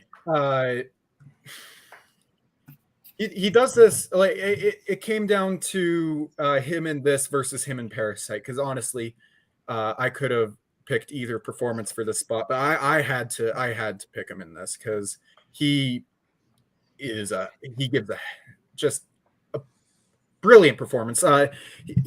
Which for a movie with such heavy subject matter, can honestly be like a very comedic performance at moments too. Like in some of the weirdest scenes for a comedic performance, like in the jail cell when they're trying to get a confession out of the guy, when they're trying to get that confession, but it's also the absolute brutality of what's happening around him. It forces him to it forces both him and I can't remember the other guy's name right now. I am so sorry, but his partner in this, it forces them to almost switch places. He's the small town cop who's just trying to get someone for the papers, and then someone from the big city, from Seoul, comes and is like, let's do this job right, and they end up almost switching characters by the time the film closes, and you can see that turn that happens in the film, and it's brilliant. Song Kang-ho, I haven't seen many of his films, but I am pumped to see more of him because he's incredible in this, and he's incredible in Parasite, which I almost put on the list, but this is his best performance for me. That's fair. I like this movie a lot. I've seen it one time. I really enjoyed it. I don't know if I'd put any performances that high on my list. Knowing you probably watched it 3 days in a row and found like it was the greatest film ever, like, because you like so stuff. I love the movie, but I don't know where I feel like performance-wise. 31's just too high for me, personally. Kirk? Yeah, having seen both this and Parasite only once, I latched onto the performance much more in Parasite. But I think, to be completely honest, I didn't really connect with this movie fully on the first viewing, so I do want to watch it again, and my opinion might change. But for me, the jury's still kind of out on it. Everybody else? So I really like this performance, and I really like this movie, but it's one where I think everyone working together holds the movie up more than any particular performance. I haven't seen it. I think this is a really good Transformers performance. I think you need the transformation for this movie to work, and I really enjoyed this performance. He was in Transformers? God damn it. Kirk, can we go home? Okay, so I will give my opinions and then get passed over to Kirk. So if I was the judge tonight and I decided the winner, mine would go first place Boatman. It's just weed. Second place Koho. Hey. Oh. Third place Bar. And I know you're shocked, Jack, but fourth place Jack. I expected as much. Kirk, who won tonight? Okay, knowing that you and I have different styles and how we award winners, absolutely. and also I will say for the movies I didn't see, I'm using your opinion as my own because I think that's the only fair way to do it. My number one is Koho. Yes! Victory, bitches! Wait a minute, what? Let's go! Daddy didn't help you, Bar? I'm not mad at that. I would have picked you, Boat. He had 4 number ones! Koho had one real miss for me, which is Emma Stone. He had 2 movies. He had my greatest performance of all time on his list. He had 2 from my top 10. And everything else was just a hit for me. Like I said, Rita Moreno, great. Jack Lemmon, great. Eddie Murphy, everything on his list was, like I said, Emma Stone it dipped there, but everything else on this list was perfect. Second, I'm going with Boatman. Yeah. Okay. Kirk's integrity is restored. Boatman didn't have as high highs as Koho did, which is why he's second. But I think he had the most steady quality list. Third is Bar. I had, like I said, having to take, having not seen Closer and using Cody's opinions on that. I mean, Justice for All was hard to not lean on that too hard. But again, like I said, those were the 2 performances in Closer higher than. Yeah. Just the 2 of those together. Just without. Fourth place is Cameron Holtz in the chat. Fifth place, sixth place is Chris Diaz in the chat, and 15th place is Jack Pinchak. Yeah, that's fair. And yeah, I mean the 3 Lord, you did everything I told you. I told you exactly how to win this week, and you did the exact opposite. So you could not have gone more wrong. That's fair. So we'll lead it off here. Me, Koho, and Kirk will talk about future episodes coming forward. If you did not watch the beginning of the episode, I suggest you go back because some things are changing and some people may be angry with it. Second, top 40 anime musicals is coming. Yes, I need your lists, please. Now, start sending them. So he can start watching on 2 times speed. Yes. And start building your top 100s at least for the scenes. Even if you don't make the list yet, start working on it. Right. Okay. You can change your top 40s up till July. I just want to start seeing what I should start watching for people. Yeah. And then, so watch that. And then, yeah, other than that, thanks for being on. We'll see you next week. Have a great night, everybody. I know it was you, Fredo. You broke my heart. Your guilt has been determined. This is merely a sentencing hearing. Now, what will it be? Death or exile? You better lawyer up, asshole. Because I'm not coming back for 30%. I'm coming back for everything. So, Normally, I would say Auf Wiedersehen. But since what Auf Wiedersehen actually means is till I see you again. And since I never wish to see you again, to you, sir, I say good